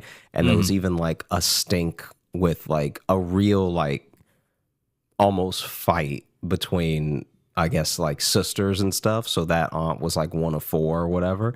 And then I think that she thought, because this happens a lot with people who can't cook, they think it's just like with any other talent that a person doesn't possess. They think that outside forces are blocking them. Or you just don't get it. You just don't get it. So your mouth just doesn't get it, right? Your mouth doesn't get what I'm doing. Yeah. And now, that's your problem, and you can fix it and get on board. And never fix that mind, mouth. she would also not eat it. It'd be different if a person was the Like only their own person who cooking. ate what they brought. You know what I'm saying? Just eating the whole fruitcake by yourself. Yeah, like Fine, if you guys don't want it, I'm gonna eat all of it. I'm gonna eat it all. and so it's not even that situation where she's sitting by herself eating the fruitcake and she's the only one, right? Like, you know how some people try to guilt you, like, this thing that I brought sure is good, Right, yeah. And so, so it's for 1 year, it's the fact that the placement on the table, people couldn't reach it, which is also a ridiculous, like, it's such a ridiculous excuse for people to not be eating your food. It's like that's everyone. Yeah. Everyone at the table is saying, pass me. So if they can't reach it, they don't want it, is what's happening, right? Yeah. And then there was another year. So now they've caught it as it's a conspiracy now. Yeah, it's a conspiracy against their fruitcake. And then there was another year where they were like, oh, someone else brought something that was too close to fruitcake and everybody picked that. And it's like, well, now you're just mad at dessert. You know what I'm saying? Like now it's just like, hey. Right. We can't be mad that someone brought a pecan pie and that's somehow too close to fruitcake. You're reaching, you know? Yeah. And so it got to the point where apparently outside of the cooking, this is a very decent, good family member, right? Like this is their one hang up. And it's the one thing that they all argue over, you know, like not even politics or anything. It's just like, why won't anybody eat my fruitcake? And so basically they decide just as a family, you know, like those there's the family text chain and then there's a family text chain with the people that really don't need to be in there. Right. Yeah. Okay. So in the tight family text chain is just how I'll refer to it. In the tight knit family text chain, everybody's like, what are we going to do this year? This is like 3 years ago. What are we going to do this year? Because we can't have another like argument over this fruitcake. I'm just not having it, you know? And it was like, and apparently a lot of family will come as well. So it's like embarrassing because the side of the family that's hosting then gets embarrassed because it looks like they're just crazy. Oh, so it's like different families too, not just like all from the same side of the family. It's like married in. Okay. Yeah, it's not just all one immediate circle of family. It's like this is the place that the family comes to, right? So if the core family is 5, the other 15 are coming to that house, right? Okay, gotcha. And we're not just talking cousins or anything. We're talking like whole separate married in family. Yeah, like people bringing their spouses, right? Yeah. And so then every year there's been like this argument over fruitcake for one reason or another, and it makes them like after a few years, it just seems like this is how y'all are, you know, because we only see you twice a year. Yeah. And so for half the time we see you, y'all are cursing over fruitcake. But here's the thing: would at a point would you miss it? Would it not be the holidays without? Apparently, it would be a better holiday, is what I'm told. Right? And so then in the tight-knit family text chain, they were like, we got to do something, right? And so they were like, okay, this year. Now it is a conspiracy. It is a conspiracy now. Like now it's actually a self-fulfilling prophecy. It's an actual fruitcake conspiracy now. They're actually yeah, it's really happening.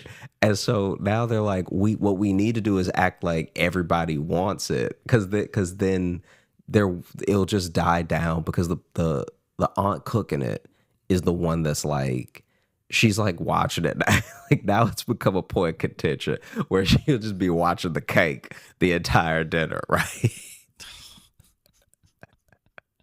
She she really like people try to talk to her about other stuff and she just going, let me see if I can do the face. She was just going like just nothing but that slacked, like because she's watching the cake. Anyway, they're like, we all need to act like we want it, and so that way it won't even be a discussion. We could even maybe take it off the table and be like, oh no, I want to take the whole thing home. And so they honestly had like a little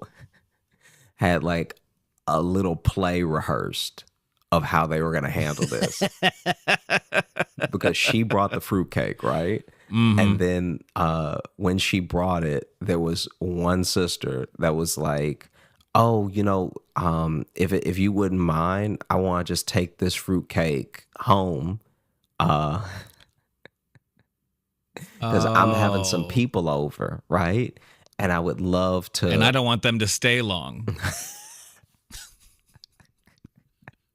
I'm having some people over, and I would love for them to have this. Because, like, you know, I already had to cook and bring stuff for Thanksgiving. And the Friendsgiving, I guess the Friendsgiving was going to be right after Thanksgiving at her house, whatever. Gotcha. Yeah. And so she was like, you have to just let me bring this, and then I'll use some of the food that I didn't bring today. And then the aunt was like ecstatic. She was like, oh yeah, oh wow, that'd be great. Like she's like so taken aback that somebody wants it in general. She doesn't ask any follow-up questions, anything, right? And so she's like, oh, that's great. Okay. And then they end up they end up really hamming it up because now that it's not on the table and now that it's like in the kitchen, packaged, ready to go home with the other sister. Now they're like, ooh, because now people who are bringing a new person, so there are people who brought like boyfriends and girlfriends, stuff like that for Thanksgiving. Now they're like, ooh, I wish Sean would have been able to try that. Oh, yep. Here it is. Here's where it falls apart. But then they're like, no, but we can't cut it though. You know, it would be weird to cut it because it's going to be on the table tomorrow at my friend's giving, you know? Yeah. So now people are hamming it up knowing there's no consequences to their actions. See, and that friend being like, well, we can't cut it. It's going to be on my table. That was them being like, guys, don't fuck this up. Yeah. They were trying to be subtle about it, but trying to be like, guys, do not ruin. Yeah. I've already saved us. I dove on the grenade. Don't now kick me because you want the grenade. Yeah. And so now they're in a pretty spot. They're in a beautiful spot where basically they don't have to eat the fruitcake. Everyone is having a good Thanksgiving. Like even the fruitcake aunt, she out here like doing the most because she's just happy somebody like she probably, because this is years of in repeat of coming in and having her fruitcake disrespected, right? And this is clearly not a self-aware person because this isn't the type of person who makes a nasty fruitcake and is like, I'm gonna redeem myself with a different dish next year. No. Instead, she just shows up with the same one and gets angrier. It's that whole like that thing they say about the definition of insanity. Yes, exactly.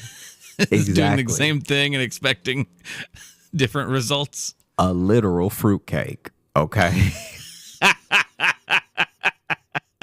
Anyway, so she's out here just doing the most, just like yakking it up, eating extra, just like making jokes, everything. This is her moment, you know? So Thanksgiving goes great. It's the happiest she's ever been in her life. It's the happiest that she's been at least at Thanksgiving. And you know the craziest thing is I don't know how many years that she brought the fruitcake, but it was enough. Two is too many. So yeah, if it became this big of a deal, it means it's a persistent problem, and she makes it a problem. Yeah. And so then, they all make it out scot-free, right? And there really was, the sister really did have a Friendsgiving the day after Thanksgiving, right? Mm-hmm. And she's told her friends about how terrible this fruitcake is, so now they finally get to see for themselves. And lo and behold, day comes Friendsgiving. Guess who shows up? Oh shit! To watch you were too specific to about watch the them plans. eat it, I guess. Completely uninvited. Her sister shows up and it's like, oh hey, you know, I brought, and she this is the craziest thing. This is how you know this person is an agent of chaos, right? Mm-hmm. She comes to the Friendsgiving uninvited, but then brings a store-bought pie. She already got the fruitcake, so she's technically already contributed, but she brought a store-bought pie just to I guess have something in her hand when she showed up, right? Uh-huh. And so please tell me that fruitcake is already in the garbage. Please tell me that. Look, you can't be out here guessing next steps.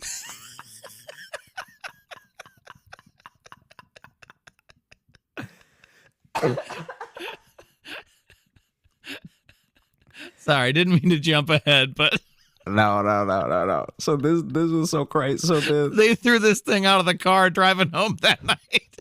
No. They did bring ditch. it home, but it's in They did bring it home, right? Okay. And they literally brought it home for safety because they were like, if we throw it away here, there's always a chance she might outstay us, or like that she might come back and forget something and see we threw it away and then we'll never hear the end of it, you know? Yeah. She might do a sweep of a nearby field. We gotta. They even brought it home for safety. And then this woman shows up with a store-bought buried it in their pie. yard. and then was like, I was just, I was wondering if I could join you. It was so good to see family. And, I'd love to meet some more of your friends, blah, blah, blah. Right. And it's also her sister. So it's like, it's almost weird now. She's like, you can't stay here. You know what I mean? Yeah. And so before you continue, my arc with this woman has been, at first I weirdly kind of respected her because just the pettiness. The pure pettiness of just like, know what, I'm going to keep making the same thing and they are going to like it. And I'm going to make a deal out of it. It's not a great trait to have, but I kind of respected it. Now I do just kind of genuinely feel bad for her. It sounds like she doesn't have much going on. That she's not.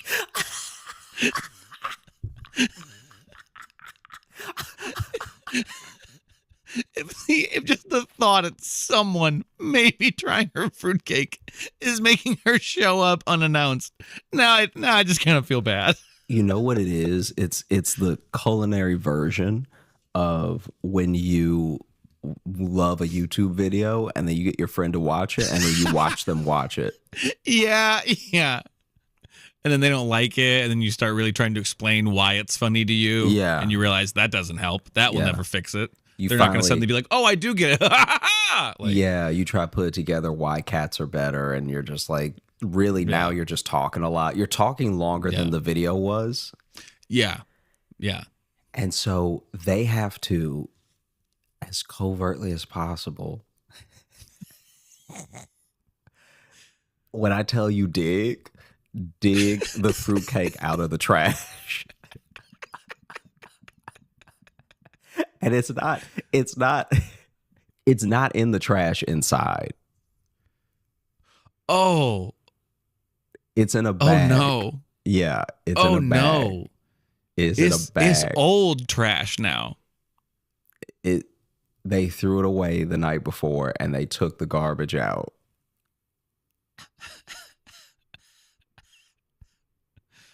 Oh. I hope the cans are at the curb too, so they have to distract her so they can sneak out the front. But basically, they have like a couple of friends without knowing it even, right?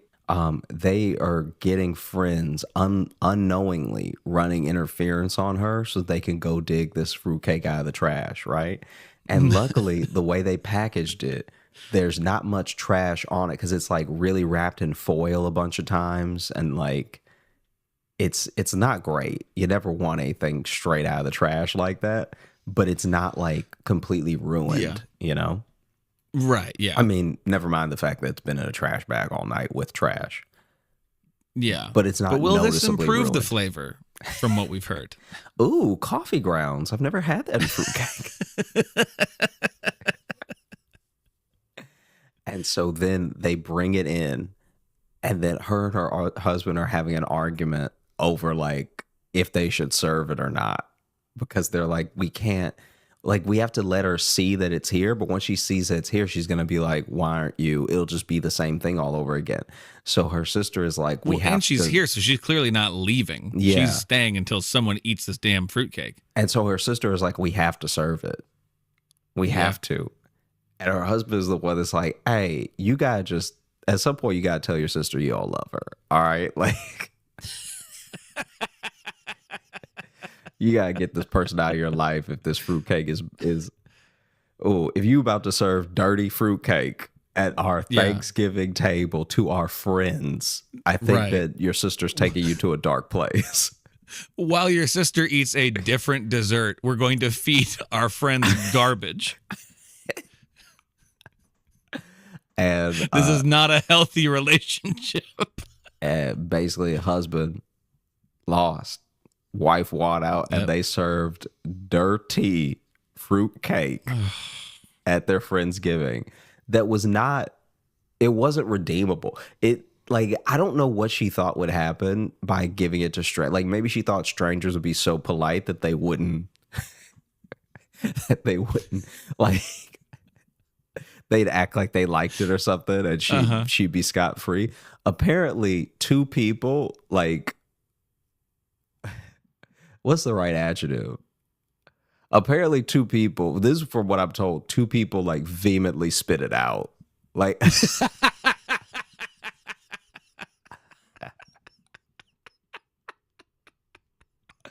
I don't know how many people were there, but 2 in any ratio is enough to be a big deal. You know what I mean? Because even if you had 10, that means a fifth of the people there spit out your food.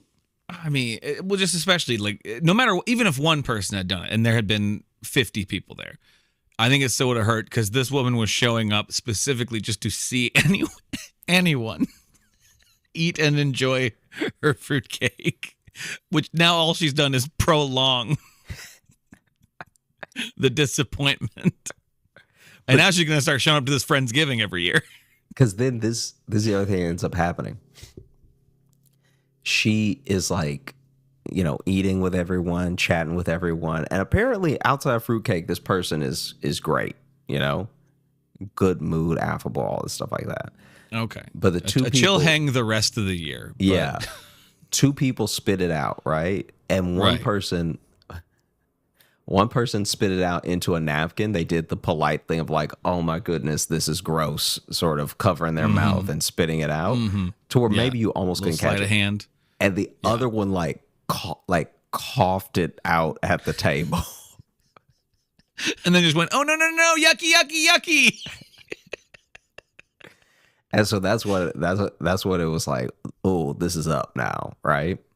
Yeah. All for nothing. The whole reason I tell the story is that lies get you nowhere. Okay. Honesty is always the best policy. It is the best policy. That's what we've learned here from the fruitcake conspiracy. Because if you try to shield yourself and others from the truth, you end up eating dirty fruitcake the day after Thanksgiving. Yeah.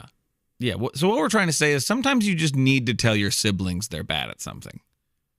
Not even don't do it anymore. Just tell them that this one is bad. Just don't do it here. Yeah. Yeah. Listen, you have to stop making fruitcakes. I just don't want to see it anymore. Because the thing that is so mind-blowing to me about that whole situation is that y'all were already arguing every year.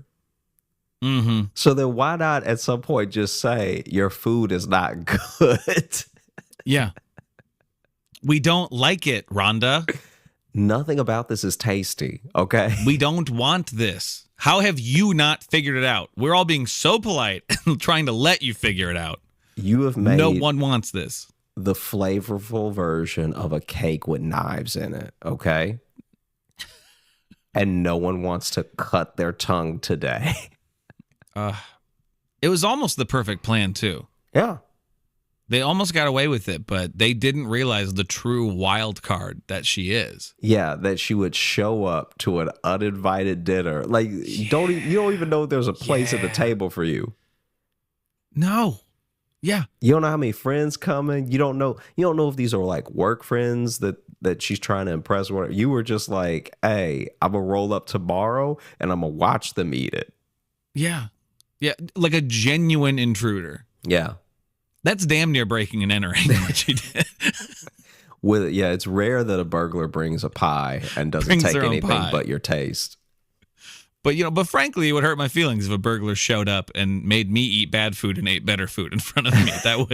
I'd be upset for a couple of reasons. It's like you have to ask yourself why you aren't eating it every year. Yes. That is truly the baffling part, that she seems to have never tasted it herself. I think this is what I think happens, right? This is and this is how I've rationalized this person. I think that she tastes everything along the way and doesn't think that all those flavors put together could possibly be bad. I think she dips her finger in the sugar and she's like, yep, sugar's good today. And I love sugar. And then she dips her finger in the bread mix and she's like, that's delicious too. And then it's not until she's done where she's like, well, I wouldn't want to be nasty and, eat some before I present it to everyone. And now no one else is eating it. And they're not eating. This is the craziest thing. They're not eating it from memory. Because there was the first year where people ate it and it was nasty. Right, yeah. And she either didn't eat it that year, or she tried it and was like, I couldn't possibly do that again. I followed all the directions this time. Yeah, it's just an interesting psych profile. Yeah. This woman. It's Yeah. just a very of what causes you to be like, they didn't like it. I better give them more. Yeah, like thank goodness she cooking, because if she wasn't cooking, she'd be killing.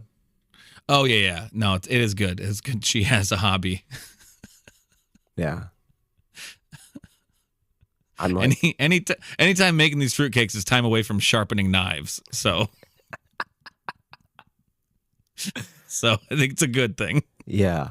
This other one I've been saving actually for quite a while. I almost told it last year. Oh, okay. Yeah. But I didn't want to make it like people want to be with their families today. You know, they want to just relax and chill. And I didn't want to make last year's episode so long that it was like, oh, this is going to be a feat. This feels like work, you know? Mm-hmm. Okay, gotcha. Yeah. I like to think that on the Thanksgiving, what I encourage our listeners to do is to force the entire family to listen to it. You know? Yeah. So if anything, a long episode is more time. Let us be the fruitcake in your life. Yes. Let us be the thing you hold your family hostage with. Yeah. Basically, this is wild because this is like old. This is like in his family's like lore. Okay.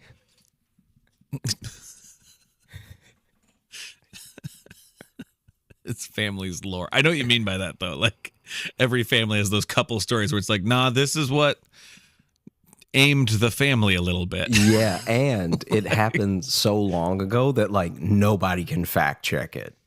Like, oh, that's even better. Yeah, I mean, it grows with it grows as it's passed down. A true Thanksgiving myth. Yeah, like I'm sure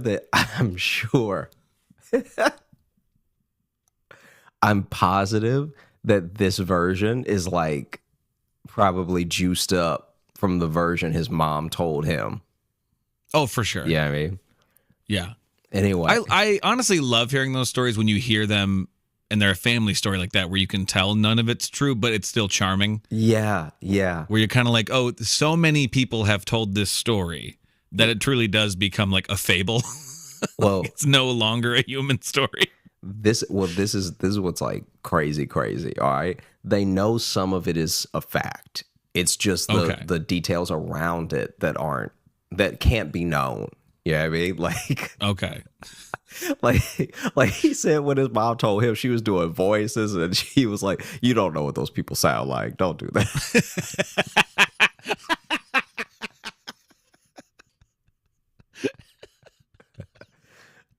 Doing like really over the top voices too. Yeah. Just like, you know, it's time to cut the turkey. Yeah, it's like, you well, don't that's know the those voice. people. That's what you went with. There's no way. Yeah. Don't That would be the story if that's how he sounded. Yeah. And so basically okay. I'm trying to remember how many greats it is. So it is the story starts with a great grandma, okay? Great. Yeah. So I'm just for the sake of the story, for the sake of brevity, I'm just gonna call her Triple G, okay? Triple G, I like this. Yeah. So is this the great grandmother of someone like our age? Yeah. Okay. So he was saying, Yeah, because I mean, so that gets you in like the 1800s then. Maybe he didn't give me a year. I mean, like, no, right? But I'm saying potentially a great. Like this could. So this is. This could be going back to the Civil War right now. Yeah. This is the furthest back one of our stories have gone. Great, right? And this is also when there were no supermarkets. There were just like you would like go to the butcher or you go to the general store or whatever, right? Right. Okay. So I don't remember what the cut of meat was, but it basically starts with Triple G going to prepare for Thanksgiving, right? And she's trying to get a specific cut of meat. And there's this lady in line in front of her that and not quite in front of her. Apparently this is how the whole dispute starts. She's in line, and from her account, this lady is like cutting in line in front of her right as she's about to order. But that lady like is convinced that she was in line, and that woman's run up behind her to try to like jump the line. Okay. Okay. But they're both trying to order the same cut of meat. Okay. Okay. And so then they're arguing in the store, and the butcher is finally like, listen, I don't know who was here first, but I'll tell you what, I was just King Solomon this, and I'm gonna give each of y'all half. All right. Nobody getting the full order because it's the last cut anyway. Okay. Yeah. Okay. And so they both went home upset. Right. Right. But with a little bit of the meat, right? They got some meat. Yeah. Yeah. And then like maybe the next day they saw each other just in general at the store, and there was some like passive aggression that was taking place, right? Okay. And then the next day, right? So the day after seeing each other in a different market, all right? Triple G is out with her husband, who's, you know, obviously also Triple G, okay? He goes to the... So we've got like 6 G's right now. Yeah. We are stacked heavy, okay?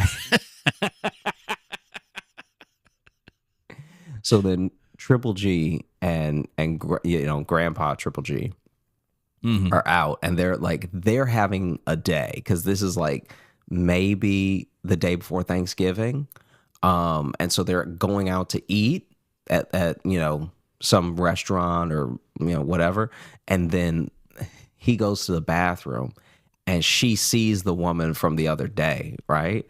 And I don't know if she had a couple drinks, I don't know what it was, but she decided, hey, in the most ladylike fashion, while my husband is in the bathroom, I'm gonna get up and I'm gonna curse this lady out, right? There you go. And so then they ran into each other, had words again, okay? And like not like a fight. This wasn't like a bar fight or anything like that. Right. But it was just like, you know, oh, how's your day going, tramp? Or, you know, like whatever they said back then. I have no idea. Yeah. Right. Yeah. And this is also, I'm pretty sure, the part where his mom would be doing the voices, and he's like, there's no way you can know that. You never met this woman. She's our great, never mind. So then You are a meat thief of ill repute. Yeah. She goes and sits back down, and then Grandpa comes out and he's like, hey, I'm actually very sick. I need to go home, right? I'm like, hey, in there, unholy. Let's go. I've got a touch of the consumption. Yeah. And this is also in an era in life when, hey, you could go from anything. So like, this could be the one. Yeah. So this man was probably had like too hot of a fart and was like, it's time for me to tell you and the children, you know, I love you, right? Yeah. Let's go home and update the will. Yeah. And so they leave right after that thing happened, okay? They have Thanksgiving, and he's like, he's not better, right? Like he's at the table for a little while, and then he's like, I'm feeling really bad.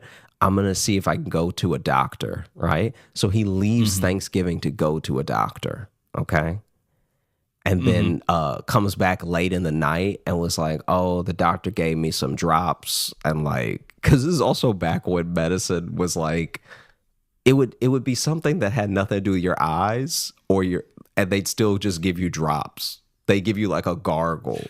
You know what I'm talking about? Like a gargle. Like a true, how do you pronounce it? Apothecary? Like, yeah.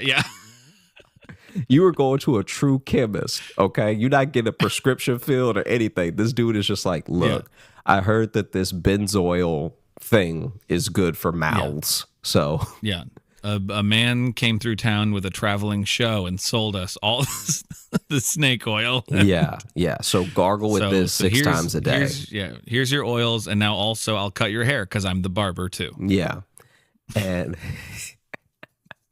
and so Interested in some bloodletting? Yeah. Boy, this is a wild time in history. yeah, he comes back late in the night, and she's like, "Oh my gosh, we were so worried. Like I almost went to the doctor to check on you because you had been gone. He'd been gone for hours, right? Like it's dark when he gets back." Yeah.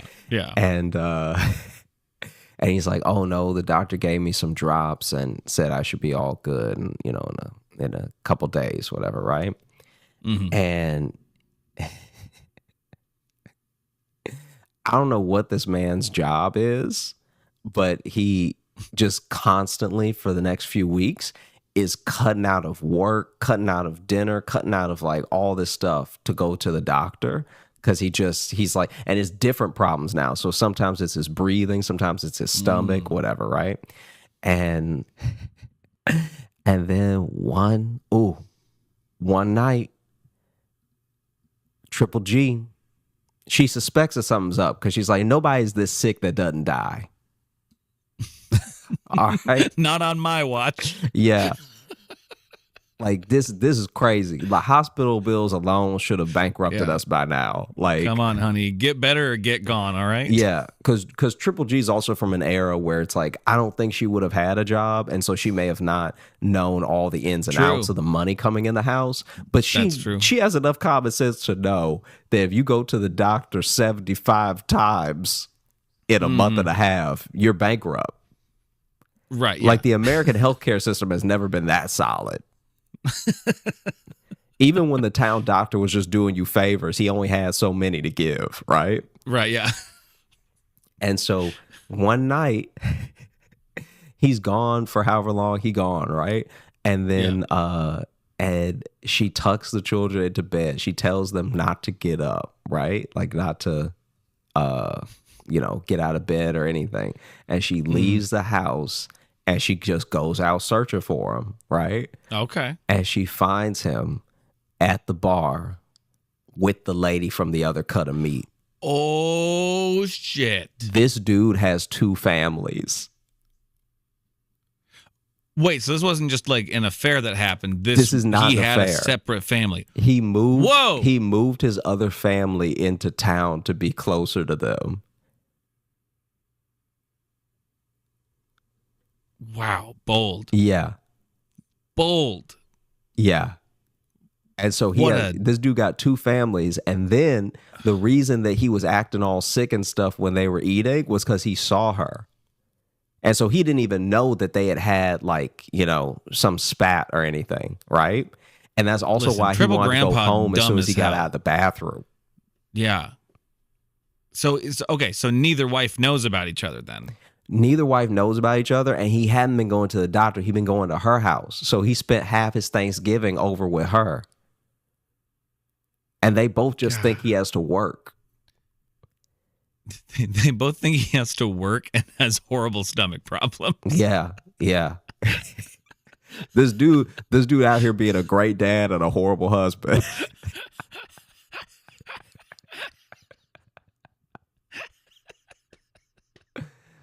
So this dude has 2 families. She sees them together and she waits for them to come out, and then she just freaks out on both of them, right? Like just like losing it. And then the woman that she ran into that she got the problems with, right, is the other wife. But now she's like, wait, how do you know her? Because this is the person that I was telling you about, right? Like she's the reason we didn't have good mutton or whatever for Thanksgiving. And she's like, no, you're the reason we didn't have good mutton or whatever for Thanksgiving.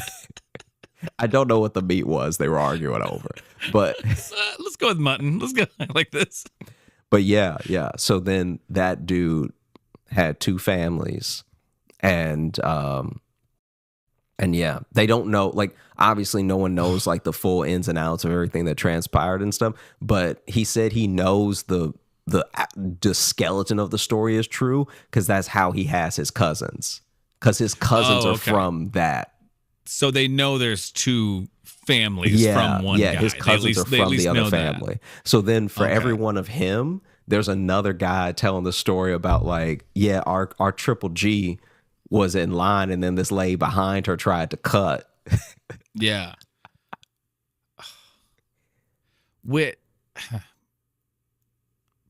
he must have really thought he was cracking some sort of code. Yeah. He's like, listen, people got second families, secret families, right?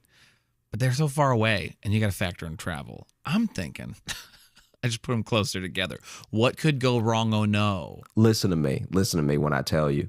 My horse almost dead. All right. This horse got about 100 miles left on it. All right. I need to move my other family to town. And then when he finds out that both of his wives have not only met but are feuding. Yeah. First off, that's got to just have a moment of being like, how, really? First, there's that. Yeah. Then eventually, you probably got to laugh at it a little bit to be like, of course they did But this. before you laugh at it, you definitely have to have a little bit of a disappointment that truly sure. the threesome will never be possible. No, never, because they have met and hate each other. Yeah. But also, there also has to be a little moment of therapy, because now, basically, with one of his wives, he gets to just openly complain about the other wife.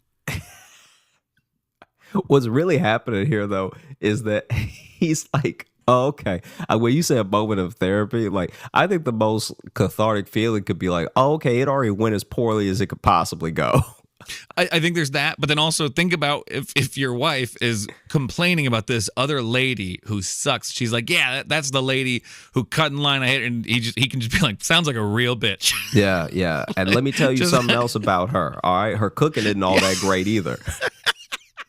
Yeah, she was gonna waste that meat. I'll tell you that right now. Yeah, that dude probably knows who cooked the best mutton, everything. He got to hold it back. He got to go. That's probably why he left his first family, was like, I know the food's going to be bomb at the other wet. Like, Yeah. at the other Thanksgiving, there's going to be like, ooh, better fixings is all I'm saying. Wow. All right. This has been a Thanksgiving of conspiracies this year. Yeah. You kind of found a theme. Yeah. With those stories a little bit. Yeah, I guess so. Wow. Yeah. Okay. Nicely done. Mm-hmm. Thank you. You want to open up the mailbag? Let's do it. Let's do it. I have a couple of Thanksgiving-centric emails that we got here. Okay. Let's see. First, this one here. This is from our friend Aloy, and the title of it is Thanksgiving Terrorist. Hey, guys. Sorry for the all caps title, but this is a holiday-specific email. So to explain, last Thanksgiving was a little less organized than usual for my family. I'm usually on dressing duty, but my mom had already taken care of it.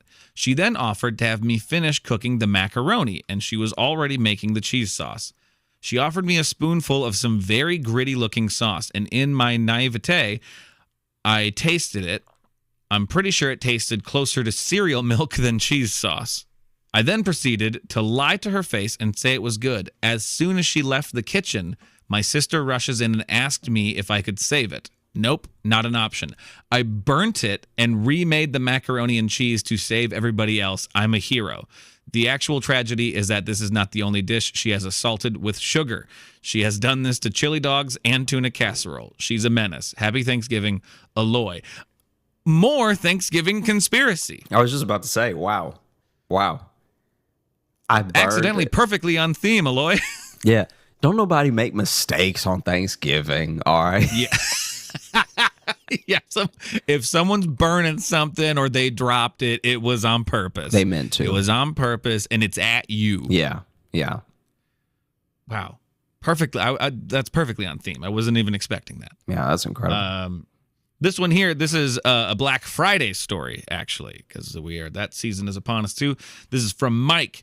Hey, Logan and Josh. Black Friday season is almost on us again, and I thought I would share one of my favorite stories that has a Black Friday vibe. Unfortunately, it wasn't an actual Black Friday sale, but if you're willing to go along for the ride, you'll get why I submitted it.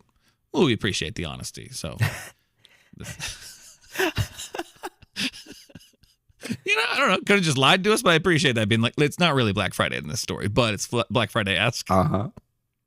And it is. I've read through this one. Our adventure begins with a group of people all closing a bar down after a big concert on a Saturday night at 3 a.m., and our manager asking who would be willing to stand in line with him and his girlfriend to get his kid a Nintendo Wii because he heard there was a Target drop happening. So this is just a regular ass store weight, I guess, not a Black Friday weight. Myself and the drug dealer who worked in the kitchen all Couldn't say cook. yeah, all decided to pile into his girlfriend's car with him, and we went to Target. It didn't bump me at all that the drug dealer worked in the kitchen, because I'm like, yeah, there's one at every restaurant, I believe. Mm-hmm. On the ride there, he confessed that he may have borrowed a bottle of Irish whiskey from the bar we worked at to keep us all warm. We headed to a Target in the Chicago suburb Naperville and found ourselves fourth in line at only 3:30 in the morning. It wasn't long before we were out of Irish whiskey, the drug dealer from the kitchen had somehow disappeared, and the snow was falling. It seems that the combination of exhaustion and alcohol turned me into a walking public service announcement to the people in line behind us that happened to have brought their kids. Well, I mean, they're responsible for having their children out at a Target at 3:30 in the morning. The manager's girlfriend wasn't a big fan of my behavior, and she frog marched me to her car and stuck me in the back seat to fall asleep. I don't know that phrase, frog march. I have no idea what that is. Do y'all jump over each other while somebody's in trouble? Or is it like when you grab a kid's like the back of their britches and like move them so they're like kind of having to hop a little bit to keep up with you, you know? I don't know. So far, so good. Unfortunately, things wouldn't stay good for long. I proceeded to throw up on the floor of my manager's girlfriend's car, and shortly after that, the police showed up and tried to arrest me for drunk driving. When I didn't have keys, I was sitting in the back seat, and there was no way I was going anywhere. Our bar manager managed to calm them down by appealing to the fact that nobody wanted to miss the Bears game tomorrow because they were in the playoffs that year. Thankfully, I ended up only having to pay for having her car cleaned and did not go to jail. That's one of those, tell me you're white without saying you're white. Yeah, this is very weird. This is like, how could you possibly, it's not your car and you don't have keys. But it is also the way to get out of being arrested, just being like, but football, am I right? Yeah, and they were like, you're right, get out of here, you crazy kids. My manager got his Nintendo Wii, and the drug dealer who works in the kitchen ended up showing up for work the next day, so he was fine. My manager's girlfriend, who was also a server at the bar, never spoke to me again. When I awoke the following day in a strange house, I discovered it was my manager's basement, and he very proudly showed me the Nintendo Wii that he was able to secure for his kid. The only fights that happened as a result of that night were most likely caused by me. Thanks for hearing me out, and I assure you I have become a much better person since then. Thanks for making a place where we all feel comfortable to tell our unhinged stories. Thank you, Mike. Yep, this is a safe space for insanity. Yeah, right. Oh, man. Well, thank you to everyone who wrote in, and thank you for listening to the Josh Johnson Show. We had a great time recording. I hope you had a great time listening. Real quick, I definitely want to say what I am thankful for this year. I'm thankful for another year to be able to do the things that I love.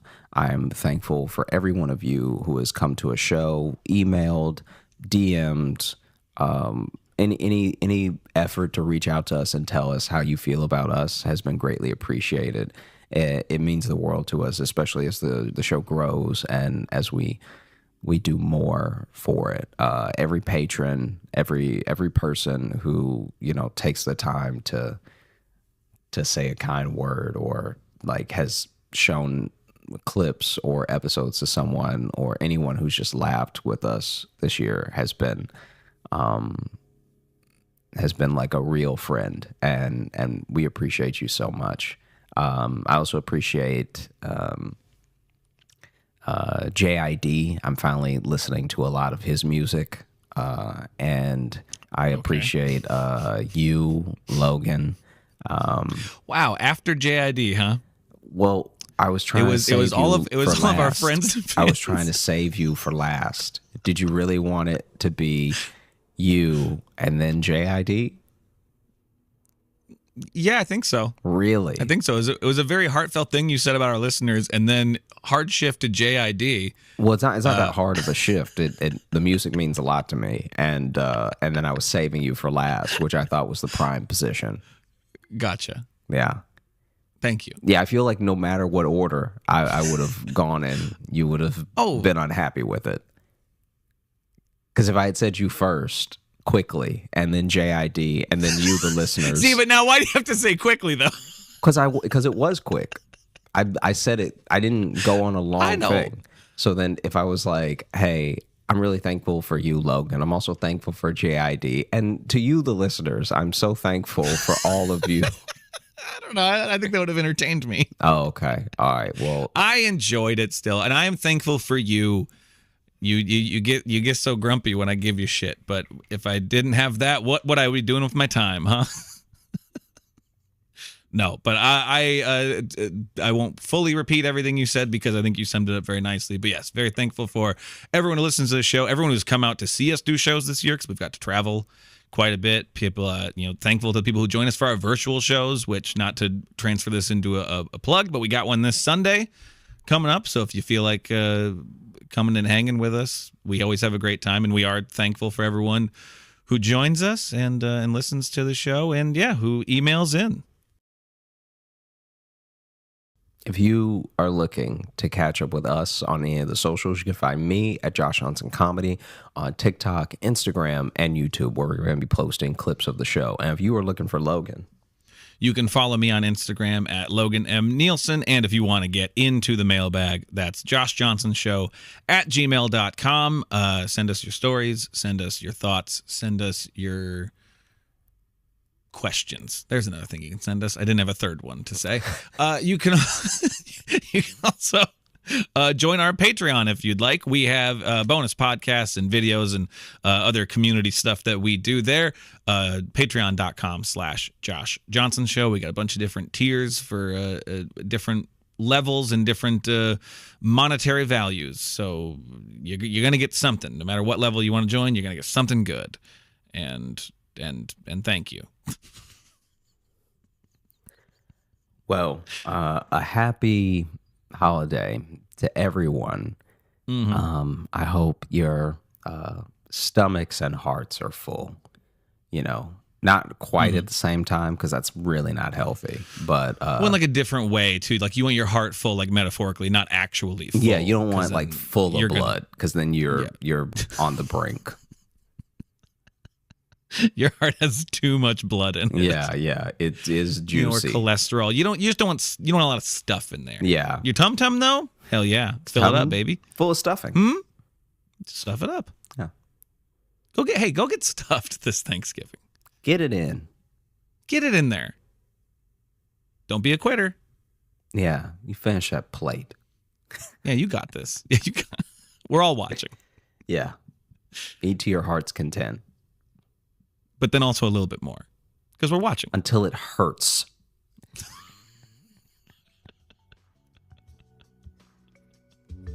Okay, bye. Bye. Stay away from fruitcake.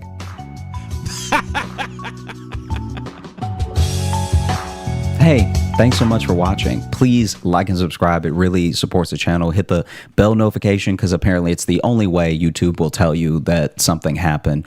And just tell a friend.